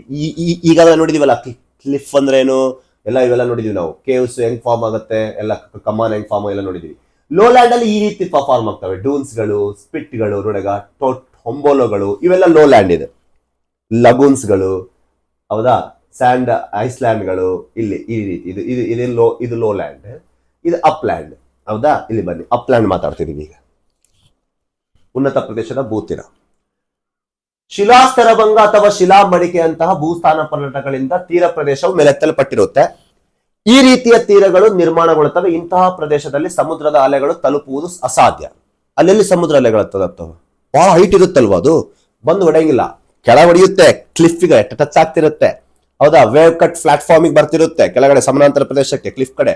ಬಟ್ ಹೈಟ್ ಪ್ರದೇಶಕ್ಕೆ ನಮಗೇನಾಗಲ್ಲ, ಸಮುದ್ರದ ಅಲೆಗಳ. ಆದರೂ ಇಲ್ಲಿ ಸಮುದ್ರದ ಕಮಾನು, ಬಿಡುಬಂಡೆಗಳು, ಸ್ವರೂಪಗಳು ಕಂಡು ಬರ್ತಾವೆ. ಸಮುದ್ರದ ಕಮಾನು, ಬಿಡಿ ಬಂಡೆಗಳೆಲ್ಲ ಕಂಡು ಬರ್ತಾವಲ್ಲಿ. ಇದು ತುಂಬಾ ಕಡಿದಾದ ಇಳಿಜಾರಿನಿಂದ ಕೂಡಿದ್ದು ನೇರವಾದ ತೀರ ರೇಖೆಯನ್ನು ಹೊಂದಿರುತ್ತೆ. ಈ ಪ್ರದೇಶದಲ್ಲಿ ಭೂಭಾಗದಿಂದ ನೋಡಿದಾಗ ನೀರು ತುಂಬಾ ಆಳದಲ್ಲಿರುತ್ತೆ. ಅಲ್ಲಿ ಹೋಗಿ ನಾನು ಬೀಚ್ನೇ ಹೋಗೋದಾಗಲ್ಲ, ಆರ್ಬೇಕು, ಅಲ್ಲಿಂದ ಹಾರ್ಬೇಕು ಮತ್ತೆ. ಹೌದಾ, ಇಳಿಜಾರು ಜಾಸ್ತಿ ಇರುತ್ತೆ ಇಲ್ಲಿ, ಬೀಚ್ ಇರಲ್ಲ ಇಲ್ಲಿ. ಈ ವಿವಿಧ ಭೂಸ್ವರೂಪಗಳು ಸಾಮಾನ್ಯವಾಗಿ ಸ್ಕಾಟ್ಲ್ಯಾಂಡ್ ತೀರ, ಆಮೇಲೆ ಕೆಂಪು ಸಮುದ್ರ ಪಶ್ಚಿಮ ತೀರ ಭಾಗದಲ್ಲಿ ನೋಡಬಹುದು. ಎಕ್ಸಾಂಪಲ್ ಅದು, ಅದನ್ನ ತಲೆ ಕೆಡಿಸಬೇಡಿ. ಇಲ್ಲಿ ಬನ್ನಿ, ತಗ್ಗಾದ ಭೂಶಿರ, ಖಂಡಾಂತರ ಪ್ರದೇಶ ಸಮುದ್ರ ಮಟ್ಟದಿಂದ ಮೇಲೆದ್ದು ರೂಪಿತವಾಗಿರುವ ಮಟ್ಟಸವಾದ ಸಮುದ್ರ ತೀರದ ತಗ್ಗಾದ ಭೂಭಾಗ ತೀರಗಳಿಂದ ಹೀಗೆ ಕರಿತೀವಿ ನಾವು. ನೋಡಿ, ಸಮುದ್ರ ಮಟ್ಟದಿಂದ ಮೇಲೆದ್ದು ರೂಪಿತವಾದ ಮಟ್ಟಸವಾದ ಸಮತಟ ಅದು ತುಂಬಾ ಹೈಟ್ ಹೋಗ್ಬಿಡ್ತು. ಇದು ಫೋಲ್ಡ್ ಆದಾಗ ಆ ಸಮುದ್ರ ತೀರಕ್ಕೆ ಸಮಾನವಾಗಿ ಬರುತ್ತೆ. ಅದಕ್ಕೆ ನಾವು ಮಟ್ಟಸದವಾದ ಸಮುದ್ರ ತೀರ ಏನಾಗುತ್ತೆ, ತೀರಗಳು ತಗ್ಗಾದ ಭೂ ತೀರಗಳೆಂದು ಕರೆಯಲ್ಪಡ್ತವೆ. ಈ ಕಡೆ ನೋಡಿ, ಇದೆಲ್ಲ ಇದು ಮ್ಯಾಲಿದೆ, ಇದು ಡೌನ್ ಇದೆ ನೋಡಿ, ಇದೆಲ್ಲ ಡೌನ್ ಇದೆ. ಹೌದಾ, ಇವುಗಳು ಹೊಂದಿಕೊಂಡಿರ್ತಾರೆ. ಸಮುದ್ರದ ನೀರು ಆಳವಾಗಿರುವುದಿಲ್ಲ, ಬದಲಾಗಿ ಲಗೂನ್ಸ್ಗಳು, ಮರಳು ದಿಣ್ಣೆಗಳು, ಜೌಗು, ಕೆಸರುಗುಂಡೆಗಳು, ಅಲ್ಲದೆ ಮರಳು ನುರುಜುಗಲ್ಲುಗಳು, ಸಂಚಯನದಿಂದ ಕೂಡಿದ ಇಲ್ಲಿ ಬೀಚ್ಗಳು ನೋಡಬಹುದು. ಕಡಲ ಮರಳು ದಿಣ್ಣೆಗಳು ಸಹ ಇಲ್ಲಿ ರಚಿತ. ನೋಡಿ, ಈ ಕಡೆ ರಚನೆ ಆಗುವ ಭೂಪ್ರದೇಶಗಳೇ ಬೇರೆ, ಈ ಕಡೆ ರಚನೆ ಆಗುವ ಭೂಪ್ರದೇಶಗಳೇ ಬೇರೆ. ಹೌದಲ್ವಾ? This is the low point, this is the height point. ಇದು ಎದ್ದು ಸಮಾನವಾಗಿದ್ದು. ಹೌದಾ? ಎಸ್. ನೋಡಿ, ಉದಾಹರಣೆ ಅಮೆರಿಕ ಸಂಯುಕ್ತ ಸಂಸ್ಥಾನ ಆಗ್ನೇಯ ತೀರ, ದಾಡೆಗಳನ್ನು ನೋಡ್ಕೊಳ್ಳಿ, ಇಟ್ಸ್ ನಾಟ್ ಇಂಪಾರ್ಟೆಂಟ್, ಜಸ್ಟ್ ಹೇಳ್ತಾ ಇದ್ದೀನಿ. ನೆಕ್ಸ್ಟ್ ಮುಳುಗಡೆ ತೀರ, ಇಷ್ಟ ನೋಡಿದ್ದೇನು, ಮೇಲೆತ್ತಲ್ಪಟ್ಟ ತೀರ. ಇಂತಹ ತೀರಗಳು ಸಮೀಪದ ಭೂಭಾಗವು ಕುಸಿದು ಮುಳುಗಡೆಯಾಗಿರುವುದರಿಂದ ಅಥವಾ ಸಮುದ್ರದ ನೀರಿನ ಮಟ್ಟವು ಏರುವುದರಿಂದ. ನೋಡಿ, ಕುಸಿದು ಆಗಿರೋದ್ರಿಂದ ಅಥವಾ ಸಮುದ್ರ ಮಟ್ಟನೇ ಏರಿರ್ಬೇಕು, ಭೂಭಾಗಕ್ಕೆ ಸಮುದ್ರ ಮಟ್ಟ ಹೈಟ್ ಆಗಿರಬೇಕು, ಮುಳುಗಡೆ ಆದ ತೀರ. ಅಥವಾ ಸಮುದ್ರ ತೀರದ ಪ್ರದೇಶದ ಭೂಭಾಗ ಏನಾಗಬೇಕು, ಕುಸಿದಿರ್ಬೇಕು, ಒಟ್ಟು ಡೌನ್ ಇರಬೇಕು. ಮುಳುಗಡೆ ತೀರ ಅಥವಾ ಸಮುದ್ರದ ನೀರಿನ ಮಟ್ಟವು ಏರುವುದರಿಂದ ಉಂಟಾಗುತ್ತದೆ. ಮುಳುಗಡೆ ತೀರವನ್ನು ನಾವು 4 ವಿಧದಲ್ಲಿ ನೋಡ್ತೀವಿ: ರಿಯಾ ತೀರ, ಫಿಯೋರ್ಡ್ ತೀರ, ಮುಳುಗುವ ಕಡಲ ತೀರ, ನದಿ ಅಳಿವಿನ ತೀರ. ಮೊದಲು ನೋಡಿದ್ದು ಮೇಲೆತ್ತಲ್ಪಟ್ಟ ತೀರ, ಅದರಲ್ಲಿ 2 ನೋಡಿದ್ವಿ. ಈಗ ಮುಳುಗಡೆ ತೀರದಲ್ಲಿ 4 ನೋಡ್ತೀವಿ. ನೋಡಿ, ಮೊದಲು ria coast. This is ria coast. ನೋಡಿ, ನದಿಯ ಕರದಿಂದ ಆಗುತ್ತೆ ನೋಡಿ ರಿಯಾ ಕೋಸ್ಟ್. ನೋಡಿ, ಈ ರೀತಿ ರಿಯಾ ಕೋಸ್ಟ್ ಡಯಾಗ್ರಾಮ್ ನ್ಯಾಚುರಲ್ ಈ ರೀತಿ ನೋಡಬಹುದು. ಇದನ್ನ ಈ ರೀತಿ ಟಾಪ್ ವ್ಯೂ ಅಲ್ಲಿ ಈ ರೀತಿ ನೋಡಬಹುದು. ನೋಡಿ, ಇವೆಲ್ಲ ria coast. This is ria coast, ria coast, ria coast, ria coast, ria coast, ria coast. ಹೆಂಗ್ ನೋಡಿ, ರಿಯಾ ಕರಾವಳಿ ಎಂದರೆ ಸಮುದ್ರದ ಮಟ್ಟದಲ್ಲಿ ಏರಿಕೆಯಿಂದಾಗಿ ನದಿಯ ಕಣಿವೆ ಭಾಗಶಃ ಮುಳುಗಡೆಯಾಗುವುದರಿಂದ ರೂಪುಗೊಳ್ಳುವ ಕರಾವಳಿ ತೀರವಾಗಿರುತ್ತೆ. ನೋಡಿ, ಮುಳುಗಡೆಯಾದ ತೀರ ಇದೆ, ಯಾಕಂದ್ರೆ ಹಿಂದಕ್ಕೆ ಬಂದ್ಬಿಡುತ್ತೆ ನೀರೀಗ, ಮುಳುಗಡೆ ಆಗ್ತಾ ಇದೆ ಅಲ್ವಾ ಕರಾವಳಿ ತೀರದಪ್ಪ. ಅದು ಮೇಲೆತ್ತಲ್ಪಟ್ಟ ಸಮಾನ, ಇದು ಮುಳುಗಡೆ, ಈಗ ಮೈನಸ್, ಇದು ಅದು ಪ್ಲಸ್, ನ್ಯೂಟ್ರಲ್ ಮೈನಸ್ ಬಂದಿವಿ ನಾವು. ಮುಳುಗಡೆ ಆದತೆ ಅಥವಾ ನೀರಿನ ಮಟ್ಟನ ಹೆಚ್ಚಾಗಿರ್ಬೇಕು ಸಮುದ್ರ ಸಾಗರದ, ಇಲ್ಲ ಭೂಪ್ರದೇಶನ ಒಳಗೋಗಿರು ವಿವಿಧ ಚಟುವಟಿಕೆಗಳಿಂದ. ಇಲ್ಲೇ ನಡೀತಾ ಇದೆ, ನದಿಯ ಮುಖಜ ಭೂಮಿಯಿಂದ ಆಗ್ತಾ ಇದೆ. ಹೌದಾ, ಮುಳುಗಡೆ ರೂಪುಗೊಳ್ಳುತ್ತೆ. ರಿಯಾ ಕರಾವಳಿಯಿಂದ ರೂಪುಗೊಂಡಿರುವ ಒಳ ಹರಿವು ಹೆಚ್ಚಾಗಿ ನದಿ ಮುಖಗಳಾಗಿರುತ್ತವೆ. ಅಲ್ಲಿ ತಾಜಾ ನೀರು, ಸಮುದ್ರದ ನೀರು ಎರಡೇನಾಗುತ್ತೆ, ಸಂಯೋಜನೆ ಹೊಂದಿರುತ್ತೆ. ರಿಯಾ ಸಾಮಾನ್ಯವಾಗಿ ಅವುಗಳ ಮೂಲಕ ವಿ ಆಕಾರದ ಕಣಿವೆಗಳೇನಾಗ್ತವೆ, ಇಲ್ಲಿ ರಚನೆ ಆಗಿರ್ತವೆ. ಇವೆಲ್ಲ ನೀರಿಲ್ಲ ಅಂತಂದ್ರೆ ಬತ್ತು ಅಂತ ಹೇಳ್ತಾರೆ, ವಿ ಆಕಾರದ ಕಣಿವೆಗಳೇ ಇರ್ತವೆ. ಇವೆಲ್ಲ ವಿ ಆಕಾರದ ಕಣಿವೆಗಳ ರಚನೆ ಆಗಿರ್ತವೆ. ವಿ ಆಕಾರದ ಕಣಿವೆಗಳು, ನೀರಿಲ್ಲ ಅಂದ್ರೆ ವಿ ಆಕಾರ ಕಣಿವೆನೇ ಕಾಣುತ್ತವೆ. ಈ ನೀರಿರೋದ್ರಿಂದ ಕಾಣಂಗಿಲ್ಲ ಅದು. ಫೋರ್ಟ್ ತೀರ ನೋಡಿ, ಇದು ಬಂದ್ಬಿಟ್ಟು ಫಿಯೋರ್ಡ್ ಅಂತಾನು ಕರೀತಾರೆ. ಆಮೇಲೆ ಇದನ್ನ ಇದು ಸೈಲೆಂಟ್ ಮಾಡಿ ಉಚ್ಚಾರ ಮಾಡಬೇಕು. ಫೋರ್ಟ್ ತೀರ ಅಂತ ಅಥವಾ ಫಿಯೋರ್ಡ್ ತೀರ. ಕರಾವಳಿ ಎಂದರೆ ಹಿಮ ನದಿ, ಅದು ನದಿ, ಇದು ಹಿಮ ನದಿಯಿಂದ ಆಗುತ್ತೆ. ಈ ರೀತಿ ಹಿಮ ನದಿಯಿಂದ ಆಗುತ್ತೆ ನೋಡಿ, ಈ ರೀತಿ ನೋಡುವ ಹೆಂಗಿದೆ. ಯು ಆಕಾರದಲ್ಲಿದೆ ನೋಡಿ. ಇದು ಅದು ವಿ ಆಕಾರದಲ್ಲಿತ್ತು, ಯು ಆಕಾರ. ಯಾಕಂದ್ರೆ ಹಿಮ ನದಿ ಅದು ಸವೆತ ಕಾರ್ಯ ಕಡಿಮೆ ಇರುತ್ತಲ್ಲ, ಯು ಆಕಾರ ಬಹಳ ಆಳವಾದ ಯು ಆಕಾರ.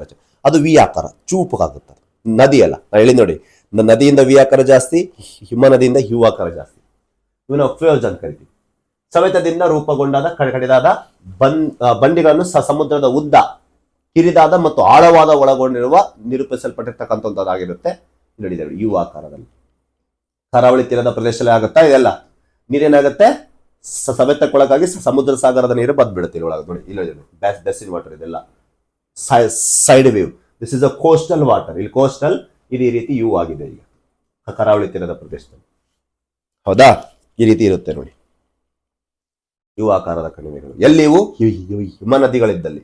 ವಿ ಆಕಾರ ಇದ್ರೆ ನದಿಯಲ್ಲಿ. ಹೌದಾ, ರಿಯಾದು ಇದು ಫ್ಯೋರ್ಡ್. ಫ್ಯೋರ್ಡ್ ಹಿಮ, ರಿಯಾ ನದಿ ಕಾರ್ಯ, ವಿ ಅದು ಯು. ವಿ ಯಾವುದು? ರಿಯಾ ತೀರ. ಯು ಯಾವುದು? ಫ್ಯೋರ್ಡ್ ತೀರ. ಹೌದಾ, ಇದು ಹಿಮ, ಅದು ನದಿ. ಮುಳುಗಡೆ ಕಡಲ ದಿಣ್ಣೆಯ ತೀರ. ನೆಕ್ಸ್ಟ್ ನೋಡಿ, ಅಂದ್ರೆ ಡಾಲ್ಮೇಷನ್ ಕೋಸ್ಟಲ್ ಅಂತ ಕರಿತೀವಿ. ಡಾಲ್ಮೇಷನ್ ಕೋಸ್ಟಲ್ ಎಲ್ಲಿ ನೋಡ್ಬೋದು ಗೊತ್ತಾ ನಾವು? ಮೆಡಿಟೇರಿಯನ್ ಸಮುದ್ರದಲ್ಲಿ ಇಟಲಿ ಬರುತ್ತಲ್ಲ, ಇಟಲಿಯ ಪಶ್ಚಿಮದಲ್ಲಿ ಇಲ್ಲಿ ನೋಡಿ ಈ ರೀತಿ ಅಡ್ರಿಯಾಟಿಕ್ ಸಿ ಒಳಗಡೆ ನೋಡ್ಬೋದು. ಇಲ್ಲಿ ಡಾಟ್ ಡಾಟ್ ಡಾಟ್ ಎಲ್ಲ ದ್ವೀಪಗಳು, ಅದನ್ನ ನೀವು ಇಲ್ಲಿ ನೋಡ್ಬೋದು ನೋಡಿ. ಅವೇ ಡಾಟ್ಸ್ ಈ ರೀತಿ ದ್ವೀಪಗಳು ಮುಳುಗಡೆ ಆಗಿದೆಯಲ್ಲ. ಮತ್ತೆ ಇದು ಮುಳುಗಡೆನೇ ಆಗಿರ್ಬೋದು, ನೀರಿನ ಮಟ್ಟ ಹೆಚ್ಚನಾಗಿರ್ಬೋದು. ಅಡ್ರಿಯಾಟಿಕ್ ಸಿ ಅಲ್ಲಿ ನೋಡ್ಬೋದು ನೋಡಿ ಈ ರೀತಿ ಅಲ್ಲಿದಾವಲ್ಲ. ಇದು ಟಾಪ್ ವ್ಯೂ, ಇದು ಸೈಡ್ ವ್ಯೂ. ಇಲ್ಲಿದೆ ನೋಡಿ ಈ ರೀತಿ ಲೈನ್ ಇದಾವೆ ನೋಡಿ ದ್ವೀಪಗಳು. ಡಾಲ್ಮೇಷಿಯನ್ ಕರಾವಳಿ ಬೆಸ್ಟ್ ಎಕ್ಸಾಂಪಲ್, ಅಲ್ಲೇ ಬರುತ್ತೆ ಇದು. ಅಡ್ರಿಯಾಟಿಕ್ ಸಿ ಒಳಗಡೆ ಪರ್ವತದ ರೇಖಾಂಶ ಕರಾವಳಿ ಸಮಾನಾಂತರವಾಗಿ ಚಲಿಸುತ್ತವೆ. ಕರಾವಳಿಗೆ ಸಮಾನಾಂತರವಾಗಿ ದ್ವೀಪಗಳು ಇರ್ತವೆ. ಮುಳುಗುವಿಕೆ ಕರಾವಳಿಗೆ ಸಮಾನಾಂತರವಾಗಿ ದ್ವೀಪ ಸರಪಳಿಗಳು ಉದ್ದವಾಗಿ ಈ ರೀತಿ ಕಿರಿದಾದ ಒಳಹರಿವುಗಳನ್ನು ಉತ್ಪಾದಿಸುತ್ತದೆ. ಉದ್ದವಾದ ದ್ವೀಪಗಳ ಶಿಖರ ನಾವಿಲ್ಲಿ ನೋಡ್ಬೋದು. ಲೈನಿಕ ಮುಳುಗಡೆಯಾದ ತೀರದ ಪ್ರದೇಶದಲ್ಲಿ ಈ ರೀತಿ ಸಮಾನಾಂತರವಾಗಿ ಲೈನಿಕ ದ್ವೀಪಗಳು ಇರ್ತವೆ. ಆ ಸಮಾನಾಂತರ ಇರುವ ದ್ವೀಪಗಳು ನಾವೇನು ಕರೀತೀವಿ? ಡಾಲ್ಮೇಷಿಯನ್ ಕೋಸ್ಟಲ್ ಅಂತ ಕರಿತೀವಿ. ಆ ಡಾಲ್ಮೇಷಿಯನ್ ಎನ್ನುವಂತ ಪ್ರದೇಶದಿಂದನೇ ಆ ಹೆಸರು ಬಂದಿದೆ. ಇದನ್ನು ನಾವು ಮುಳುಗಡೆ ಕಡಲ ದಿಣ್ಣೆಗಳು ಅಂತ ಕರಿತೀವಿ. ಅಡ್ರಿಯಾಟಿಕ್ ಸಿಯಲ್ಲಿ ಈ ರೀತಿ ನಾವು ನೋಡ್ಬೋದು ಎಕ್ಸಾಂಪಲ್. ಬೇರೆ ಬೇರೆ ಪ್ರದೇಶದಲ್ಲಿ ಇದ್ದಾವೆ, ಅಡ್ರಿಯಾಟಿಕ್ ಜಲ್ಲಿ ಜಾಸ್ತಿ ಇಲ್ಲೆಲ್ಲ. ಇಂಡೋನೇಷ್ಯಾದಲ್ಲಿ ನೋಡ್ಬೋದು. ಹೌದಾ, ನದಿ ಅಳಿವೆ ತೀರ, ಎಸ್ಟೋಡೈನ್ ಕೋಸ್ಟ್. ನದಿ ಅಳಿವೆ ತೀರ ಈಗ ನೆಕ್ಸ್ಟ್ ಇಲ್ಲಿದೆ ನೋಡಿ, ಎಸ್ಟೋಡೈನ್ ಕೋಸ್ಟ್. ಇಲ್ಲೆಲ್ಲ ನಾವೇನ್ ಮಾಡ್ಬೋದು ಗೊತ್ತಾ? ಈ ಬೃಹತ್ ಹಡಗನ್ನು ಒಳಗೆ ತಗೊಂಡ್ಬರ್ಬೋದು. ಇಲ್ಲಿಂದ ಒಳಗೆ ತಗೊಂಡ್ಬರ್ಬೋದು. ಎಸ್ಟೋಡೇಷನ್ ಕೋಸ್ಟ್. ನದಿಮುಖದ ಕರಾವಳಿ ನದಿಮುಖದ ಭೂಮಿಯ ಮುಳುಗಿಸುವುದರಿಂದ ಕೊಳವೆ ಆಕಾರದ ನದಿಮುಖಗಳು ರೂಪುಗೊಳ್ಳುತ್ತವೆ. ಅಲ್ಲಿ ಅದನ್ನು ಮುಳುಗಿಸುತ್ತೆ, ನದಿಮುಖವನ್ನು ಮುಳುಗಿಸುತ್ತೆ. ಏನು? ನೀರು. ಅದು ಲ್ಯಾಂಡ್ ಒಳಗಾಗುತ್ತೆ ಮುಳುಗಡೆ ತೀರದಲ್ಲಿ. ಹೀಗೆ ಅವಾಗ ನಾವೇನ್ ಮಾಡ್ಬೋದು? ಅಲ್ಲಿ ನದಿ ಒಳಗಡೆ ನಾವು ಸಾಗಾಣಿಕೆ ಆರಾಮ್ ಮಾಡ್ಬೋದು ನೋಡಿ. ಅದರೊಳಗೆ ಸಮುದ್ರದ ನೀರು ಒಳಚಾಚಿಕೊಂಡಿರುತ್ತೆ. ಹಿಂಗ್ ಬಂದ್ಬಿಡುತ್ತೆ ಒಳಗೆ ನೀರು ವಾಪಸ್ಸು. ಇದು ಬಂದರು ರಚನೆಗೆ ತುಂಬಾ ಸ್ವಾಭಾವಿಕ ಬಂದರುಗಳಿಗೆ ಒಳ್ಳೆ ಉಪಯೋಗ ನೋಡಿ. ನೀರಾಗ ಆಂತರಿಕ ಸಾರಿಗೆಗೆ ನಾವು ಅವಕಾಶ ಮಾಡಿಕೊಡುತ್ತೆ. ಬಾಹ್ಯ ಜಲ ಸಾರಿಗೆ, ಆಂತರಿಕ ಜಲ ಸಾರಿಗೆ ಅವಕಾಶ ಮಾಡಿಕೊಡುತ್ತೆ. ಮುಳುಗಡೆ ಆಗುತ್ತಲ್ವಾ, ಮುಳುಗಡೆ ಆಗೋದ್ರಿಂದ ನೀರಿನ ಮಟ್ಟ ಇಲ್ಲಿ ಹೆಚ್ಚಾದಾಗ ಇದು ಒಳಗಡೆ ಹೋಗ್ಬೋದು. ಇದು ನಾವು ನದಿ ಅಳಿವೆ ತೀರ ಅಂತ ಕರಿತೀವಿ. ಇಲ್ಲಿ ಯಾವುದೇ ಮರಳ ದಿಣ್ಣೆಗಳು ಅಡ್ಡ ನಮಗೆ ಬರಂಗಿಲ್ಲ. ಬೆಸ್ಟ್ ಎಕ್ಸಾಂಪಲ್ ರಿಯಾ ಕೋಸ್ಟ್ ಬರಂಗಿಲ್ಲ, ಫ್ಯೋಜ್ ಕೋಸ್ಟ್ ಬರಂಗಿಲ್ಲ, ಅಂತವೇನು ಬರಲ್ಲ ಇಲ್ಲಿ. ತಟಸ್ಥ, ನ್ಯೂಟ್ರಲ್. ಎರಡು ಚಟುವಟಿಕೆ ನಡೆಯದೇ ಇರುವ, ಅಂದ್ರೆ ನೆಲ ಮತ್ತು ಜಲ ಸಮತಲ ಎರಡು ವಿನ್ಯಾಸ ಇರಬೇಕು. ಸಮತಲ, ಯಾವುದೇ ಏರಿಳಿತಗಳು ಕಾಣದೇ ಇರುವ ತೀರದ ಮುಳುಗಡೆ ಮತ್ತು ಮೇಲೆದ್ದದೆ ರೂಪಿತವಾದ ತೀರಗಳಿಗೆ ತಟಸ್ಥ ತೀರ. ಎರಡು ಕ್ರಿಯೆ ಆಗಿರಲ್ಲ, ಮುಳುಗಡೆನೇ ಆಗಿರಲ್ಲ, ಮೇಲೆದ್ದನೂ ಆಗಿರಲ್ಲ, ತಟಸ್ಥ. ಇತ್ತೀಚೆಗೆ ಶಿಲಾವಸ್ತುಗಳ ಸಂಚಯನದ ರಚನೆಯಾದ ತಿರುವುಗಳು ಈ ವಿಧಕ್ಕೆ ಸೂಕ್ತ ಉದಾಹರಣೆ. ಇತ್ತೀಚೆಗೆ ಇದಾಗ್ತಾ ಇರುತ್ತೆ ಶಿಲಾಸಂಚಯನದಿಂದ, ಮುಂದೆ ಆಗ್ಬೋದು ಬೇರೆ ವಿಧಗಳಲ್ಲಿ. ಹೌದಾ, ನದಿಮುಖಜ ಭಾಗದ ತೀರ, ಜೌಗು ಪ್ರದೇಶ, ಮೆಕ್ಕಲು ಸಂಚಯಿತ ತೀರ ಪ್ರದೇಶ. ಹೌದಾ, ಉದಾಹರಣೆ ಅಲ್ಲಿ ಆಗುವಂತದ್ದು. ಜ್ವಾಲಾಮುಖಿ ಜನ್ಮತಳದ ತೀರ ಪ್ರದೇಶ, ಹವಳ ದಿಂಡೆಗಳ ರಚನೆ ಆಗಿರ್ತಾವಲ್ಲ ಇತ್ತೀಚೆಗೆ, ಅವೆಲ್ಲ ತೀರ ಪ್ರದೇಶಗಳು ಈ ರೀತಿ ನೋಡ್ಬೋದು. ತಟಸ್ಥ ತೀರ ನೋಡ್ಬೋದು. ಸಂಯುಕ್ತ ತೀರ, ಎರಡು ಕ್ರಿಯೆ ಆಗ್ಬೇಕಲ್ಲಿ. ಮುಳುಗಡೆ ಮೇಲೆ ತಲ್ಪಟ್ಟು ಸಮುದ್ರದಿಂದ ನೀರಿನಿಂದ ಮೇಲೇಳುವಾಗ ಹಾಗೂ ಮುಳುಗಡೆಯಾಗುವಾಗ ಎರಡೂ ರೀತಿಯಿಂದಲೂ ಸಂಯುಕ್ತ ತೀರ ನಿರ್ಮಾಣಗೊಳ್ಳುತ್ತದೆ. ತೀರದಲ್ಲಿ ಸಂಯುಕ್ತ ತೀರ, ಅದನ್ನ ನಾವೇನ್ ಕರಿತೀವಿ? ಕಾಂಪೌಂಡ್ ಕೋಸ್ಟ್ ಅಂತ ಕರಿತೀವಿ. ಅಷ್ಟೇ ಗೊತ್ತಿಲ್ಲ ಪ್ರಿಯ ಸ್ನೇಹಿತರೆ. ಹಿಮಯುಗದ ಅಂತ್ಯಭಾಗದಲ್ಲಿ ಹಿಮವು ಕರಗಿ ನೀರಾಗಿ ಸಮುದ್ರದ ನೀರಿನ ಮಟ್ಟವು ಹೆಚ್ಚಾಯಿತು. ಅದರಿಂದ ಸಮುದ್ರದ ದಡವು ಮುಳುಗಡೆ ಹೋಯಿತು. ಅಂತೆಯೇ ಹಿಮವು ಕರಗಿ ನೀರಾದುದರಿಂದ ಇಲ್ಲಿನ ಭೂರಾಶಿಯು ಹಗುರವಾಗಿ ಪರಿಣಮಿಸಿ ಅದು ಸಮುದ್ರ ಮಟ್ಟದಿಂದ ಮೇಲೆದ್ದಿದೆ. ನೋಡಿ, ಎರಡು ಚಟುವಟಿಕೆ, ಮುಳುಗಡೆಯಾಗಿ ಮತ್ತೆ ಸಮುದ್ರ ಮಟ್ಟದಿಂದ ಮೇಲೆದ್ದಿದೆ. ಈಗ ಕೆಲವು ತೀರಗಳು ಮುಳುಗಡೆಯಿಂದಲೂ ಮತ್ತು ಕೆಲವು ತೀರಗಳು ಮೇಲೆತ್ತಿರುವುದರಿಂದಲೂ ಸಂಯುಕ್ತ ತೀರವನ್ನು ಹೊಂದಿರುತ್ತವೆ ಅಷ್ಟೇ. ಸವೆತ ಚಕ್ರ, ಮೆರೈನ್ ಸೈಕಲ್ ಆಫ್ ಎರೋಸಿನ್. ಬಾಲ್ಯಾವಸ್ಥೆ, ಯೌವನಾವಸ್ಥೆ, ವೃದ್ಧ, ಪ್ರತಿಯೊಂದರಲ್ಲಿ ನೋಡ್ಕೊಂಡ್ ಬಂದಿವಿ. ಇಲ್ಲಿ ನೋಡ್ಕೊಂಡ್ಬಿಡ್ತೀವಿ. ಲಾಸ್ಟ್ ಇದು ಬಾಲ್ಯಾವಸ್ಥೆ. ಫಸ್ಟ್, ಸೆಕೆಂಡ್, ಥರ್ಡ್, ಹಿಂಗ ಬಾಲ್ಯ ಇಲ್ಲಿದೆ ನೋಡಿ, ಸೈಕಲ್ ಇದೆ ನೋಡಿ, ನೋಡ್ಕೋಬಹುದು ನೀವು. ಫಸ್ಟ್ ಬಾಲ್ಯಾವಸ್ಥೆ. ಫಸ್ಟ್ ಹೆಂಗಿತ್ತು, ನಂತರ ಏನಾಯ್ತು, ಆಮೇಲೆ ಏನಾಯ್ತು. ಅಲೆಗಳು ತುಂಬಾ ಸಕ್ರಿಯವಾಗಿ ಸಮುದ್ರದ ಗುಹೆಗಳು, ಕಮಾನುಗಳು, ಬಿಡಿ ಬಂಡೆಗಳು, ನಾಲಿಗೆ ಆಕಾರದ ದಿಬ್ಬ, ದ್ವೀಪಕೂಟ, ಮರಳು ದಿಣ್ಣೆಗಳು, ಬಿರುಸು ಕಿಂಡಿ ಪ್ರಾರಂಭಿಸುತ್ತವೆ. ಯೌವನ ಹಂತದ ವೇಳೆಗೆ ಅನಿಯಮಿತ ಕರಾವಳಿ ಉಳಿಯುತ್ತದೆ. ನೋಡಿ, ಇವೆಲ್ಲ ರಚನೆ ಹಾಕಿ ಹೋಗ್ತವೆ. ಈಗ ಗುಹೆಗಳು, ಬಿರುಸು ಕಿಂಡಿಗಳು ಅವೆಲ್ಲ. ನಂತರ ಯೌವನ ವ್ಯವಸ್ಥೆ, ಸಾಗಾಣಿಕಾ ಕಾರ್ಯ, ಸಂಚಯನ ಕಾರ್ಯ, ಸಮತೋಲನ ಕಂಡು ಬರುತ್ತೆ. ಇಲ್ಲೇನಾಗ್ತಾ ಇದೆ, ಸವೆತ ಕಾರ್ಯ. ಇಲ್ಲೇನಾಗ್ತಾ ಇದೆ, ಸಾಗಾಣಿಕ ಸಂಚಯಿತ. ಸವೆತ ಆಗಿದ್ದು, ಸವೆತದಿಂದ ರಚನೆಯಾಗಿದ್ದು ಸಂಚಯಿತ ಕಾರ್ಯದಿಂದ ರಚನೆ ಆಗುತ್ತೆ. ಈಗ ನೆಕ್ಸ್ಟ್ ಇಲ್ಲಿ ಸಮತಲ ಕಂಡು ಬರುತ್ತೆ. ತೀರ ಪ್ರದೇಶದಲ್ಲಿ ಎತ್ತರ ಸವೆತದಿಂದ ಕಡಿಮೆಯಾಗುತ್ತೆ. ನಿರಂತರ ಶೇಖರಣೆಯನ್ನು ಸೂಚಿಸುತ್ತದೆ. ವಿವಿಧ ಭೂರಾಶಿಗಳನ್ನು ನೋಡ್ಬೋದು ಇಲ್ಲಿ. ಬಾರ್ಗಳು, ಹಡೆಗೊಡೆಗಳು, ಸ್ಪಿಟ್ಗಳು. ಸವೆತ ಸ್ಟಾರ್ಟಿಂಗ್, ಮಿಡಲ್, ಮ್ಯಾಚುರ್ ಬಂದಾಗ ಸಂಚಯಿತ, ಸಾಗಾಣಿಕ ಸಂಚಯಿತ. ಇದು ಸವೆತಾಗಿ ವಿವಿಧ ಭೂಸ್ವರೂಪ ನೋಡಿದಲ್ಲ. ಫಸ್ಟ್ ಸವೆತದಿಂದ ಭೂಸ್ವರೂಪ, ನಂತರ ಸಾಗಾಣಿಕೆಯಾಗಿ ಸಂಚಿತದಿಂದ ಭೂಸ್ವರೂಪ ಇಲ್ಲಾಗುತ್ತೆ. ಲಾಸ್ಟ್ ವೃದ್ಧಾಪಿ. ಈ ಹಂತವು ಲಕ್ಷಾಂತರ ವರ್ಷಗಳ ಅವಧಿ ಬೇಕಾಗುತ್ತೆ ಮತ್ತು ಕಮಾನುಗಳಂತಹ ಕ್ರಮಗಳು ಕಣ್ಮರೆ ಆಗ್ಬಿಡ್ತಾವೆಲ್ಲ. ಕಮಾನು ಗಿಮಾನ ಎಲ್ಲ ಕಣ್ಮರೆ ಆಗಿ ಲಾಸ್ಟ್ಗೆ ಏನಾಗುತ್ತೆ, ಒಂದು ಮೈದಾನವಾಗಿ ರಚನೆ ಆಗುತ್ತೆ. ಕರಾವಳಿ ತೀರದ ಪ್ರದೇಶ ಎಲ್ಲ ಭೂಸ್ವರೂಪ ಇದಾದಾಗ ಈ ರೀತಿ ನಾವು ನೋಡ್ತೀವಿ ಪ್ರಿಯ ಸ್ನೇಹಿತರೆ. ಎಸ್, ಇಲ್ಲಿಗೆ ಸಂಪೂರ್ಣವಾಗಿ ನಗ್ನೀಕರಣ ಎನ್ನುವ ಟಾಪಿಕ್ ಮುಕ್ತಾಯ. ನೋಡಿ, ನದಿಯ ಕಂಪ್ಲೀಟ್, ಹಿಮದ ಕಂಪ್ಲೀಟ್, ಪವನ ಕಂಪ್ಲೀಟ್, ಅಂತರ್ಜಲ, ಸಮುದ್ರದ ಅಲೆಗಳು. ಇದು ನಿಮಗೆ ನಗ್ನೀಕರಣ. ಯಾವುದೇ ಸ್ಪರ್ಧಾತ್ಮಕ AS return paper, KS return paper ಅಲ್ಲೂ ಸಹ ಒಂದು ಪ್ರಶ್ನೆಗಳು ಮಿಸ್ ಆಗಲ್ಲ. ಯಾರಾದ್ರೂ ಜಿಯೋಗ್ರಫಿ ಆಫ್ನಲ್ಲಿ ತಗೊಂತಿದ್ದೀರಿ ಅಂತಂದ್ರೆ ನೀವು ಮೇನ್ಸ್ಗೆ ಯೂಸ್ ಮಾಡ್ಕೋಬಹುದು. ತುಂಬಾ ಚೆನ್ನಾಗಿರುತ್ತೆ ಕನ್ನಡದಲ್ಲಿ ಬರೆಯೋರಿಗೆ. ಎಸ್ ಪ್ರಿಯ ಸ್ನೇಹಿತರೆ, ಹಾಗಾದರೆ ಮುಂದಿನ ತರಗತಿಯಲ್ಲಿ ಮತ್ತೆ ಸಿಗೋಣ. ನಿಮ್ಮ ಪ್ರತಿಯೊಂದು ಸ್ನೇಹಿತರಿಗೆ ಹಂಚಿಕೊಳ್ಳಿ ಅಂತ ಹೇಳುತ್ತಾ ಈ ತರಗತಿಯನ್ನು ಇಲ್ಲಿಗೆ ಮುಕ್ತಾಯ ಮಾಡೋಣ. ಬನ್ನಿ ಪ್ರಿಯ ಸ್ನೇಹಿತರೆ, ಮತ್ತೆ ಸಿಗೋಣ. ನೆಕ್ಸ್ಟ್ ಇನ್ನ 4 ಟಾಪಿಕ್ಸ್ ಇದಾವೆ. ಅದನ್ನು ಮುಗಿಸಿದ್ರೆ ನಿಮಗೆ ಶಿಲಾಗೋಳದ PDF ಕೊಡ್ತೀನಿ. ಮಂಜುನಾಥ್ ಸರ್ ಜಿಯೋಗ್ರಫಿ ಟೆಲಿಗ್ರಾಮ್ ಅಲ್ಲಿ ಸಿಗುತ್ತೆ. ಥ್ಯಾಂಕ್ ಯು, ಧನ್ಯವಾದ. ಓದಿ ಚೆನ್ನಾಗಿ, ಟೈಮ್ ವೇಸ್ಟ್ ಮಾಡಬೇಡಿ.